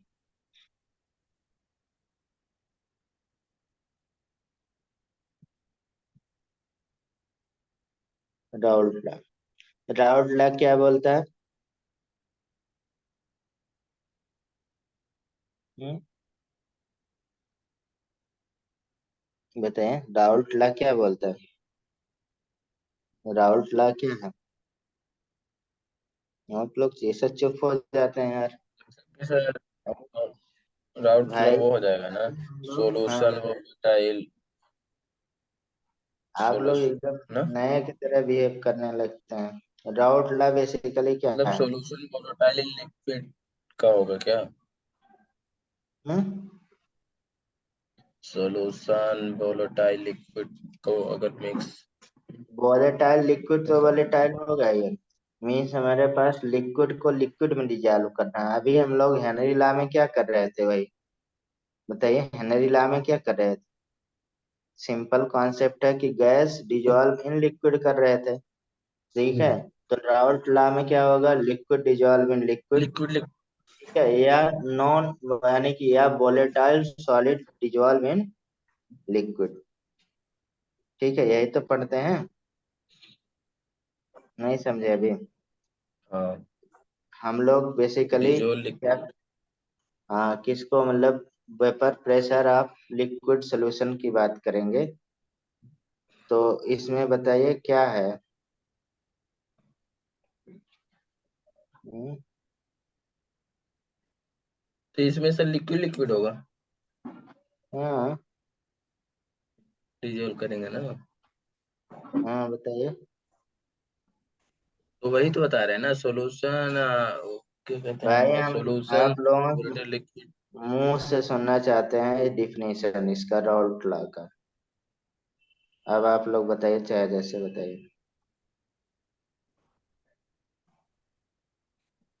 तो सॉल्यूशन वोलेटाइल लिक्विड करेंगे ना पार्शियल वेपर प्रेशर पे। अरे, ये सब गलत हो गया। लिक्विड भाई एक चीज दूसरे से कोरिलेट करने आना चाहिए आप लोगों को ना। तो वही राउट्स जैसे का अभी, तो वो पार्शियल प्रेशर नहीं, नहीं वो तो नहीं। हाँ ठीक है, पार्शियल प्रेशर तो रहेगा यहाँ पे भी। यहाँ पे भी रहेगा पार्शियल प्रेशर, ऐसा नहीं है। हम्म। पार्शियल प्रेशर यहाँ पे भी रहेगा, आप ठीक बता रहे हैं। ठीक है। हम्म। तो वही बाकी होगा, बताइए। मोल फ्रैक्चर इनटू वो वाला, इनटू हाँ टोटल प्रेशर, वेपर हाँ प्रेशर। हाँ उससे एक गैस क्या रहती है, जिस गैस का निकालना है। हाँ बताइए थोड़ा सा और। सर और। देखिए यहाँ पे वेपर प्रेशर अगर देखा जाए, अब हम लोग जैसे अभी हम लोग यहाँ पे पढ़ेंगे vapour pressure affecting effect, nature of liquid और टेम्परेचर पे दो इफेक्ट करेगा, ठीक है। तो यहाँ पे लिक्विड लिक्विड सिस्टम है, एक हमने बोल दिया। किस कौन सा सिस्टम है बताइए। अ, एक बत, हाँ मतलब दूसरा हमारे पास सॉलिड इन लिक्विड। हम दोनों को ब्रेक करके पढ़ा दे रहे हैं, आप लोग इतना मतलब वो बता रहे हैं, हम मिक्स करके पढ़ाने वाले थे, हम सोचे आप लोग बताएंगे, ठीक है। लेकिन आप लोग बता नहीं रहे हैं। एक राउट लॉ है, ठीक है। इसमें हमारे पास दो पोर्शन है। एक हम लोग पहले फॉर लिक्विड लिक्विड सिस्टम कर लेते हैं। चलिए ये मान लेते हैं इसको, for liquid liquid system. Break रहेगा ज्यादा सही रहेगा, क्लियर। अब इसमें कह सकते हैं फॉर ये सोल्यूशन ऑफ वोलेटाइल। अब देखिए लिक्विड के लिए वोलेटाइल लिखना जरूरी नहीं, वो वोलेटाइल होता ही है। Volatile liquid, the partial pressure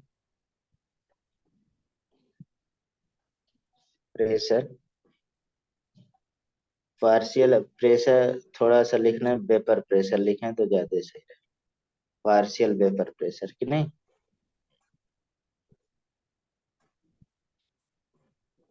pressure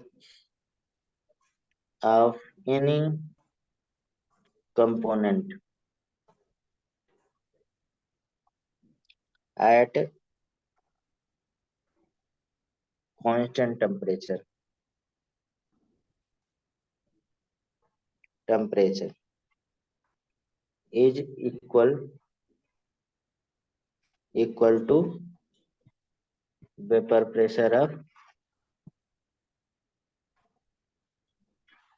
pressure of pure component.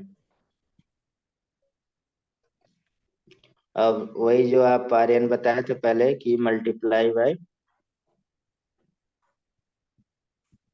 Light by किससे, मोल फ्रैक्शन ऑफ दैट कंपोनेंट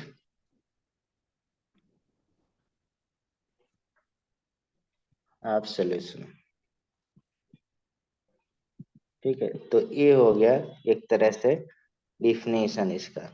ठीक है, तो आप जैसे इसमें जिसका भी निकालना हो, जैसे यहाँ पे पार्शियल प्रेशर ए डायरेक्टली प्रोपोर्शनल क्या हो जाएगा, मोल फ्रैक्शन ऑफ ए। अगर दो यहाँ पे सब्सटेंस मान रहे हैं तो उसकी बात कर रहे हैं, तो जैसे मान लीजिए एक हमारे पास ए ले लिया, ये के ले लिया, liquid.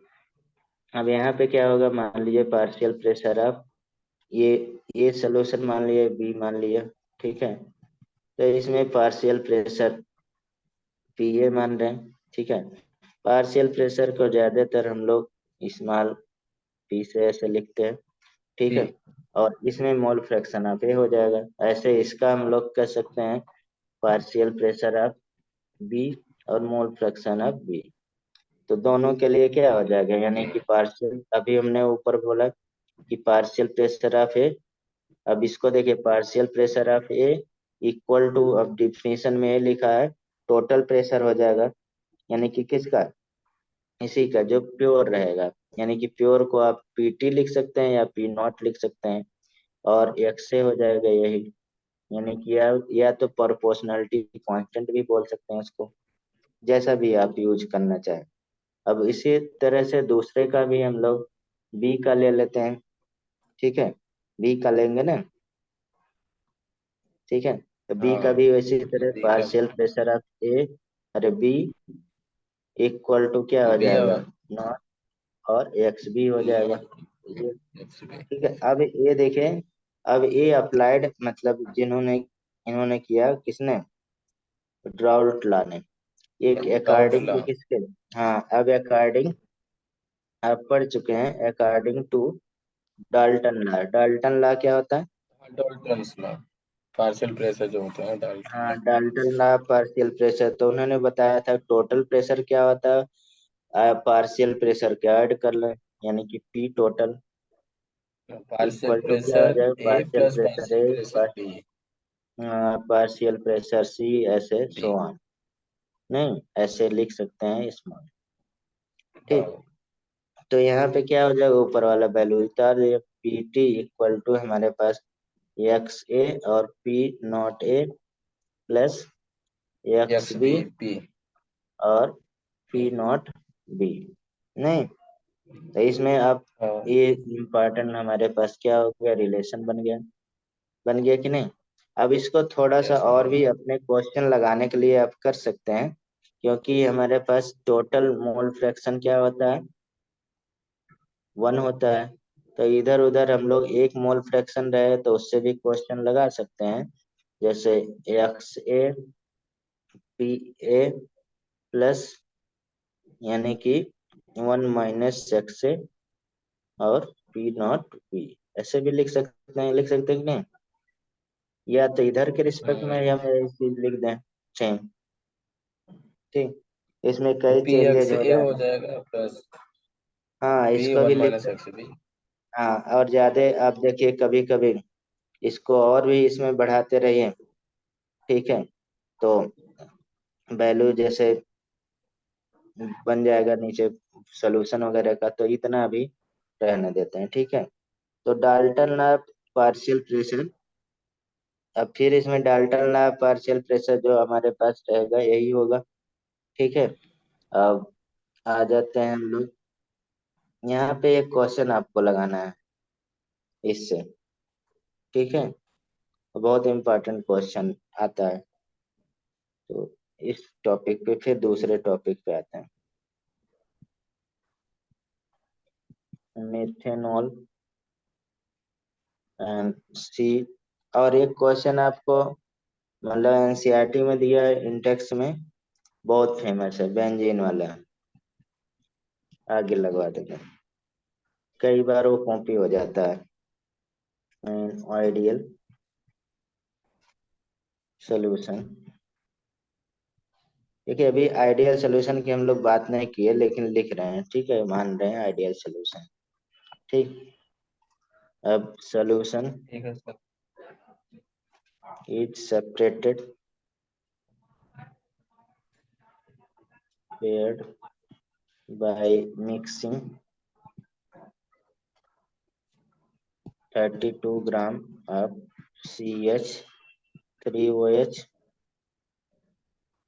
and 23 gram of C2H5OH at 300 Kelvin. At 300 Kelvin, P naught किसका? मेथेनॉल। मेथेनॉल का दिया है 90 millimetre H G. H G लिखा जाता है ना। And P not ethanol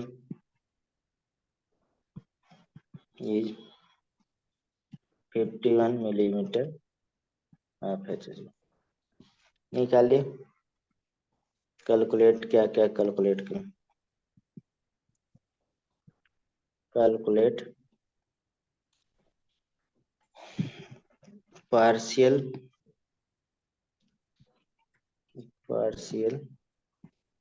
vapour pressure of it constituent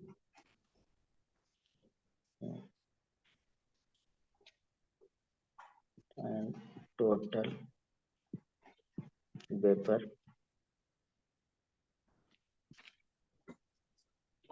pressure of solution। दूसरा यहाँ पे मोल fraction of each component in vapour pressure.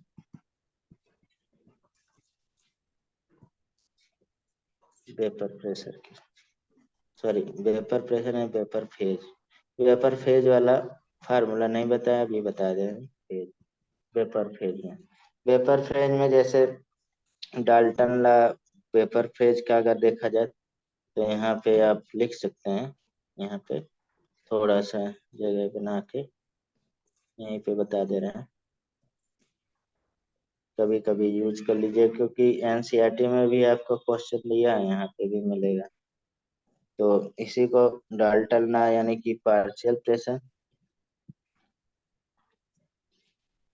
Dalton law, ठीक है। Partial pressure of gas equal to mole fraction into क्या हो जाएगा? टोटल प्रेशर यहाँ पे, ठीक है। उसमें क्या था, जो प्योर प्रेशर की बात कर रहा था नहीं, टोटल प्रेशर मोल प्रेशर इनटू टोटल प्रेशर। हाँ ऑफ गैस। तो यहाँ पे कह सकते हैं पी ए इक्वल टू आई ए और पी टी, ठीक है। और पी बी इक्वल टू क्या हो जाएगा? Y B P T. तो इसमें वेपर फेज का जो वाई ए वाई बी क्या है? वेपर फेज का है। Y A and Y B क्या है? मोल फ्रैक्शन है और वेपर फेज। तो यहाँ से लग जाएगा वेपर फेज वाला, ठीक है। और ये और एक्स से एक्स भी क्या था? मोल फ्रैक्शन ऑफ लिक्विड फेज जो ऊपर था, ठीक है। तो यहाँ पे और भी यूज कर सकते हैं इसको, जैसे इसी से, यानी कि एक्स से P naught A equal to कह सकते हैं वाई ए पी टी कह सकते हैं ना, ठीक है। वैसे से हाँ, कंपेयर कर लीजिए। और X B P naught B equal to Y B Y भी पी टी, इसीलिए वाई लिखा गया है यहाँ पे कि मतलब इसको मिक्स नहीं करना है। मतलब वाई क्या है? वेपर फेज का। और बाकी एक्स क्या है? लिक्विड फेज का। चलिए लगाइए, जल्दी लगाइए, लेकिन और भी क्वेश्चन करना है।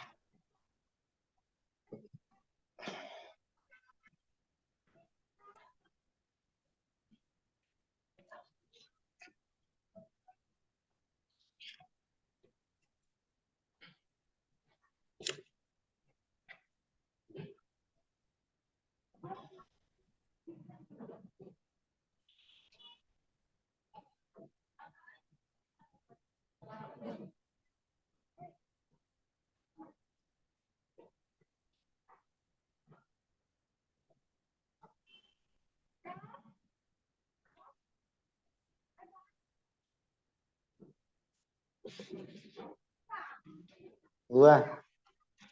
1 सेकंड सर। अरे यस सर। हुआ? एक एक सेकंड सर।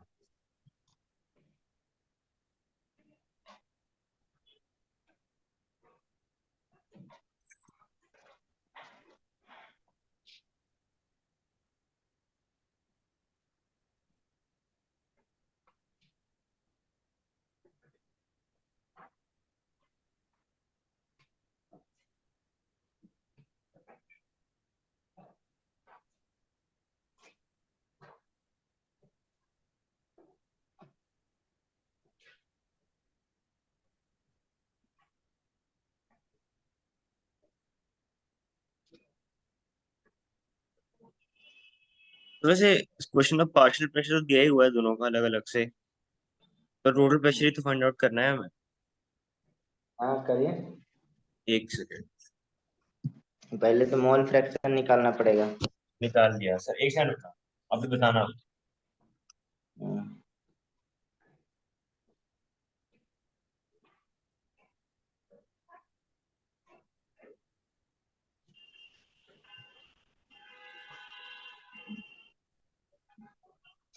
कितना आया?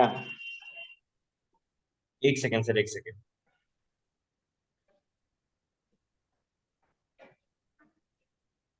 135 135 क्या?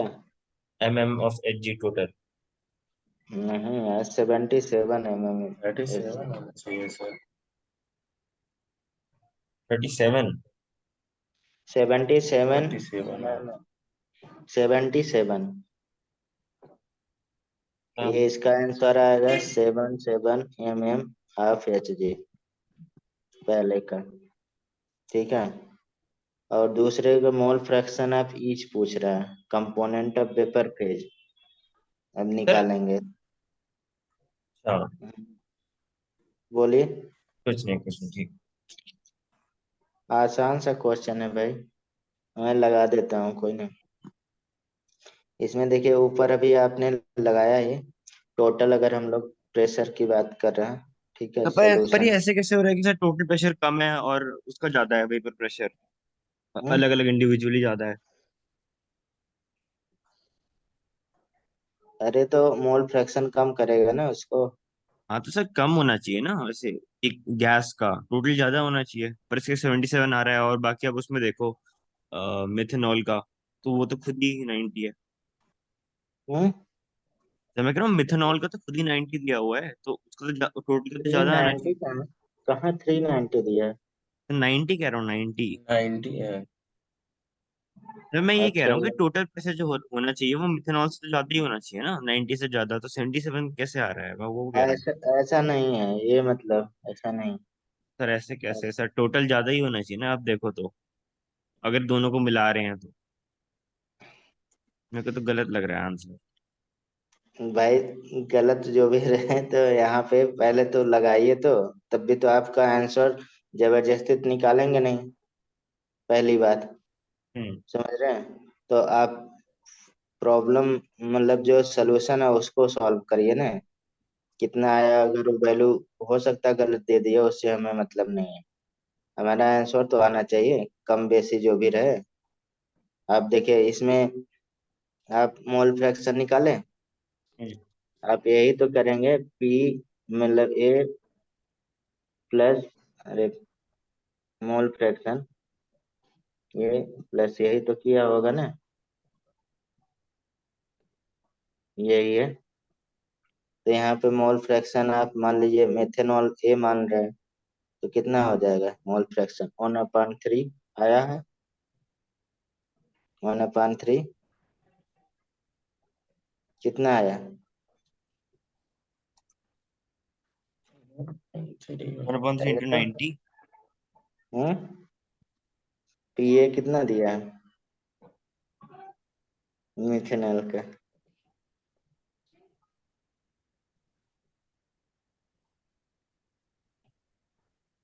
हम्म। मिथेनॉल का पीए कितना दिया है?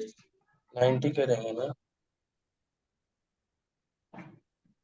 हम्म, 51 इथेनॉल का दिया है, मिथेनॉल का 90 दिया है।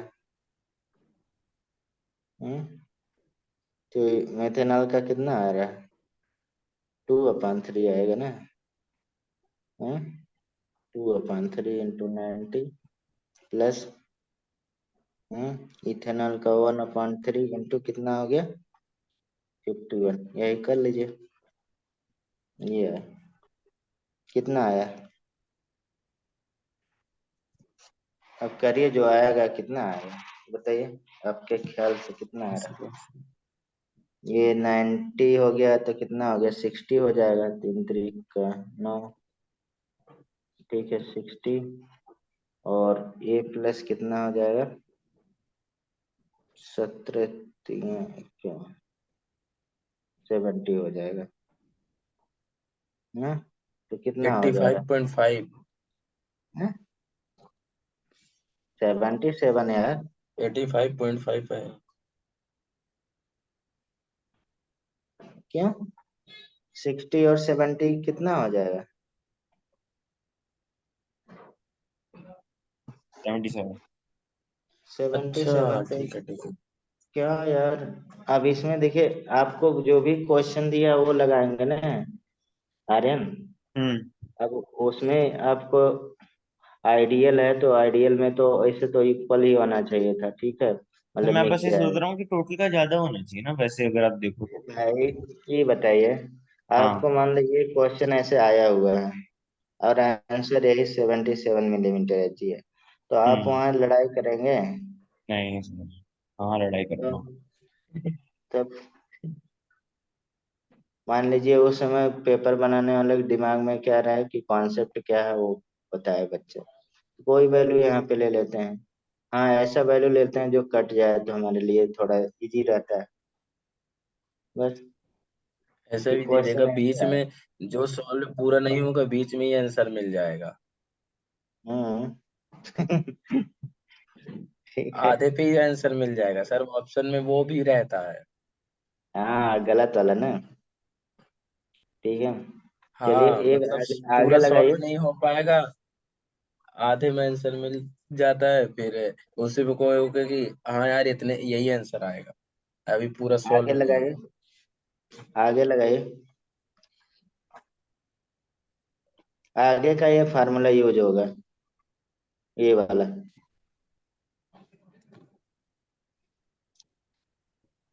Mole fraction of vapour phase का मोल फ्रैक्शन पूछ रहा है, तो हमारे पास फार्मूला क्या हो जाए वेपर फेज का? पीए। पीए कितना आया है? वाई ए। पीए वाई ए और पीटी। ये हाँ, और दूसरा पीबी वाई बी और पीटी। तो पीए कितना आया देखिए, इसलिए अलग अलग निकालते थोड़ा सही रहता है। 60 आया, देख लीजिए, ये पीए है, इतना पीए है ना। अगर हम लोग यहाँ पे P T equal to P A plus P B लिख सकते हैं, पार्शियल प्रेशर वाला। नहीं, ये तो पी ए कितना आया? 60। वाई ए निकालना है और पी टी कितना? 77। कर दीजिए, कितना आ गया? वाई ए इक्वल टू 60 है 577, कितना आ जाएगा? नियर अबाउट 0.78 आएगा। ठीक है, दूसरा आंसर इधर, इधर वाला भी कितना है? 70 आएगा। 70 वाई बी इक्वल टू 70,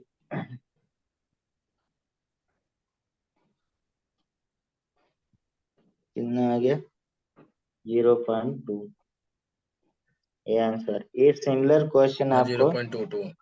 हाँ इसी तरह का क्वेश्चन आपको एनसीईआरटी में भी मिलेगा, एक सिमिलर क्वेश्चन। ठीक है, समझ रहे हैं? ऐसा। जैसे आप लोग नहीं लगा पाए तो हम उसको दे दे रहे हैं, और बहुत इंपॉर्टेंट, वो कई बार रिपीटेड क्वेश्चन आया है। तो क्वेश्चन इसमें देखिए, क्वेश्चन देखने में बहुत बड़ा रहता है लेकिन इसका सोल्यूशन बहुत छोटा होता है।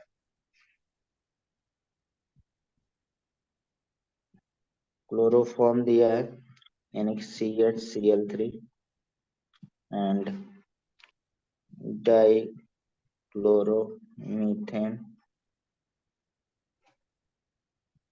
CH2Cl2 at 298 Kelvin और 200 millimeter Hg and 4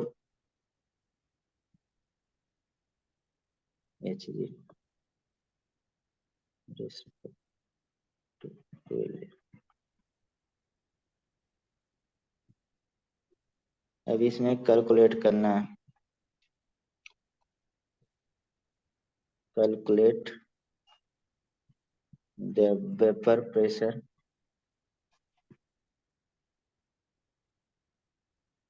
of the solution, vapour pressure of the solution यानी कि prepared by mixing.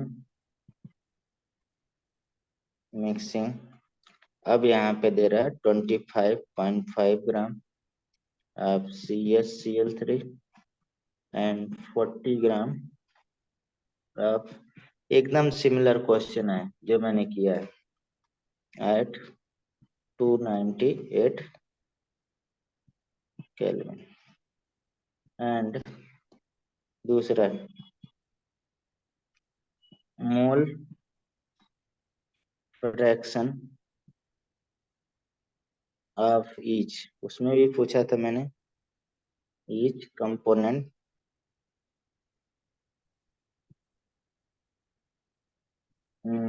Vapour phase. ठीक है, ये लगाइए,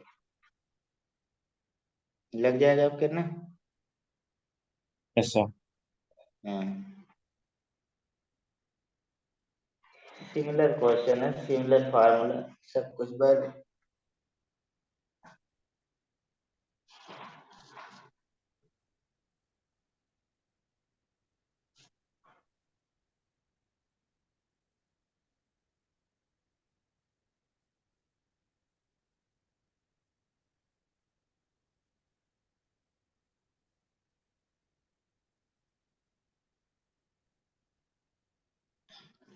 अब यहाँ पे भी देखेंगे तो टोटल जो हमारे पास प्रेशर आएगा कम ही आएगा, समझ रहे हैं? वेपर प्रेशर तो कम ही होगा भाई जब मिक्सिंग करेंगे, आगे क्लियर हो जाएगा।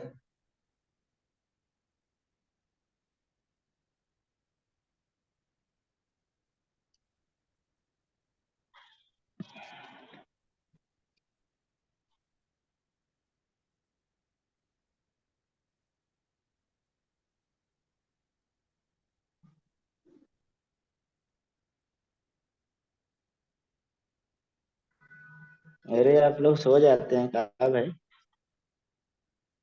मॉलिक्यूलर मास ऑफ क्लोरोफॉर्म,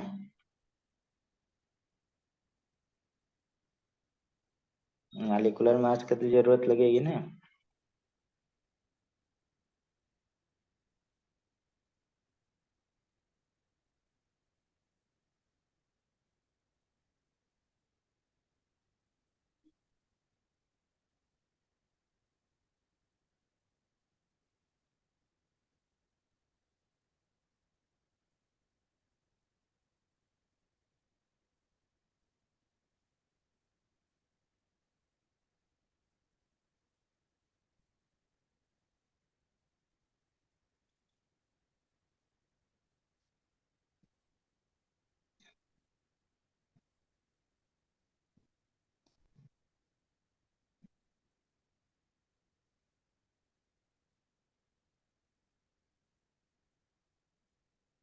पहले मोल निकालिए, फिर मोल फ्रैक्शन निकालना है, ठीक है?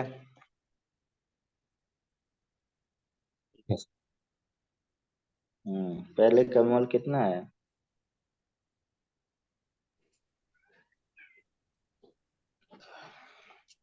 कितना आ रहा है सर? 0.39 आ रहा है।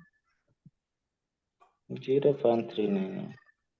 मोल से आप CH Cl3 निकाल लेते हैं तो कितना 25 इसका तो पॉइंट 119 आएगा मोलर मास। मोल निकालने मोल पहले अपॉन 1.5 0.213 ठीक है। तो टू अब टू टू फाइव कहाँ से आएगा? CH2Cl2 two 40 five upon point five कहाँ से आ गया सर? टू पॉइंट टू 5.5 कहाँ से आ गया? अच्छा 25 ठीक है, दिया दिया हुआ नहीं है, है, दिया ही। ग्राम में हाँ नहीं दिया। ये तभी वेट गलत अपॉन हो गया, ठीक मॉलिक्यूलर मास नहीं करेगा क्या भाई? कहाँ सो रहे हैं? टोटल मोल यहाँ पे कर लेते हैं, दोनों का मोल क्योंकि जल्दी से डिवाइड कर लेंगे। टोटल मोल कितना हो जाएगा? 0.683। तो हम लोग मोल फ्रैक्शन ऑफ CHCl3 कितना कर दे, यानी कि 0.213 अपॉन 0.683 तो कट जाए भाई। मोल फ्रैक्शन इसका आ जाएगा 0.312।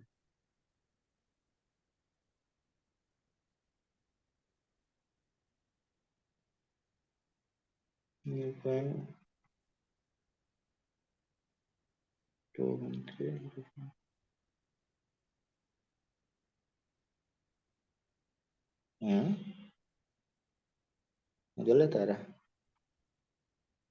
है। क्या कहते हैं उतना आएगा सर, 311 आएगा, 0.311। सही है। हाँ ठीक है, कैलकुलेट कर लेते हैं। 0.213 डिवाइडेड बाई 0.6।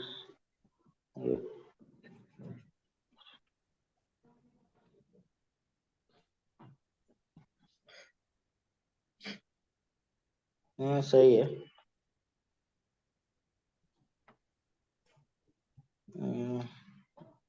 ये आ गया इतना तो टोटल से निकाल ही सकते हैं, ठीक है।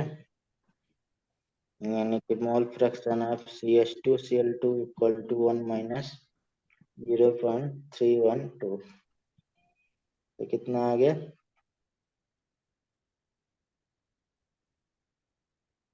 0.688 आ जाएगा, ठीक।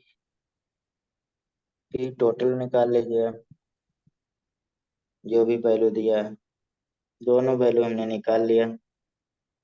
तो 0.312 इंटू कितना आया बताइए?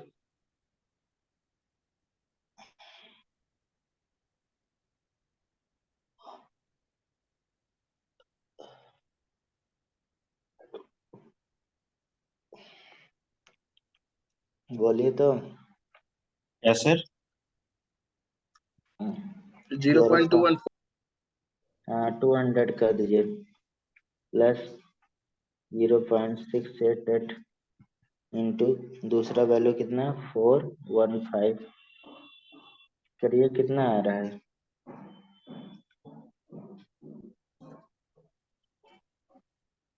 टोटल आपका 34,7.9। अलग अलग निकाल लीजिए जिससे आगे वाले वैल्यू में याद रख निकालना पड़ेगा।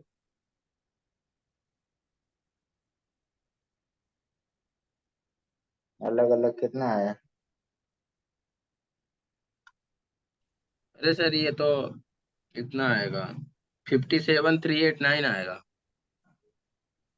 टोटल एक हाँ का, एक का बता रहे हैं ना? एक का बता रहा हूँ मैं। हाँ, कौन वाले का? पहले वाले फर्स्ट का? वाले का जो टोटल निकाला तो। हाँ। हाँ, 358।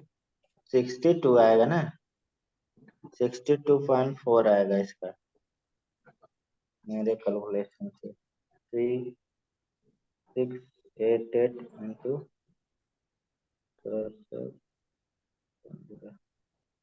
इसका टू। इसका मतलब ये आपने जो इसका टोटल कर दो ना, टोटल मैं बता रहा हूँ ना, इसका तो आपने अलग अलग कर दिया सर दोनों। हाँ, दोनों बताइए। 5.52 प्लस 2.4, सही तो है? ये आंसर सही तो है? ठीक है, मिलीमीटर ऑफ एसजी। अब बाकी निकालिए भाई, बहुत टाइम हो रहा है। बाकी निकालिए। हमने बताया ये फार्मूला, यानी कि ये आप पी ए मान ले रहे हैं, इक्वल टू क्या हो जाएगा? ऊपर जो फार्मूला हमने बताया है ये वाला लगा लीजिए ना, ये वाला फार्मूला लगा लीजिए, आ जाएगा आंसर। वाई ए निकालना है, ठीक है, जैसे ऊपर एकदम सेम क्वेश्चन दिया है। Y A equal to P T और P B equal to Y B और पी टी। तो वाई ए का वैल्यू निकालना है, तो यहाँ पे क्या हो जाएगा? P A upon P T, और यहाँ पे Y B equal to P B upon P T. तो निकाल लीजिए, पी ए कितना आया है? 62.4, 62.4 upon 347.9। 347.9। Y B equal to 285.52 upon 347.9, करिए कितना आया?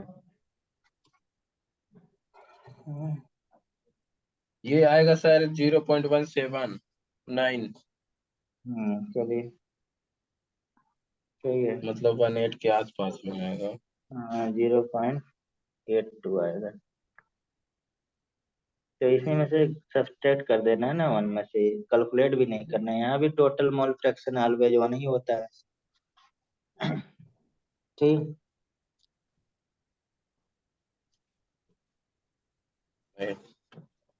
हाँ, चलिए, इसके आगे दूसरा हम लोग पोर्शन करेंगे, फॉर सॉलिड लिक्विड वाला, ठीक है।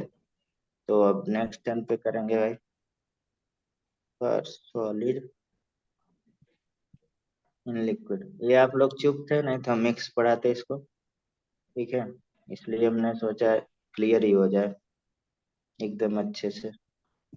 इसमें से ये ऊपर दो क्वेश्चन आपको लगाने आना चाहिए भाई, इम्पोर्टेंट है। ठीक अब है। इसमें सॉलिड इन लिक्विड हो जाएगा तो दो पार्ट हो जाएगा ना, यानी कि सॉलिड दो तरह से होगा, एक नॉन वोलेटाइल हो जाएगा। एक वोलेटाइल। हाँ, एक नॉन वोलेटाइल सॉल्यूट, यानी कि सॉलिड सॉल्यूट है, और दूसरा हमारे पास क्या होगा? वोलेटाइल। वोलेटाइल। हाँ, इसी के रिस्पेक्ट में हमने चैप्टर डिवाइड ही किया है, आपको पूरा ये पढ़ेंगे तो कंप्लीट हो जाएगा, ठीक है। तो ये दो पार्ट को करके हम लोग स्टडी करेंगे, ए पार्ट, बी पार्ट, ठीक है। आगे पढ़ेंगे, अब इतना रहने देते हैं, ठीक है। तो आप लोग नहीं लगाए, एलन वाला लगा लीजिएगा भाई,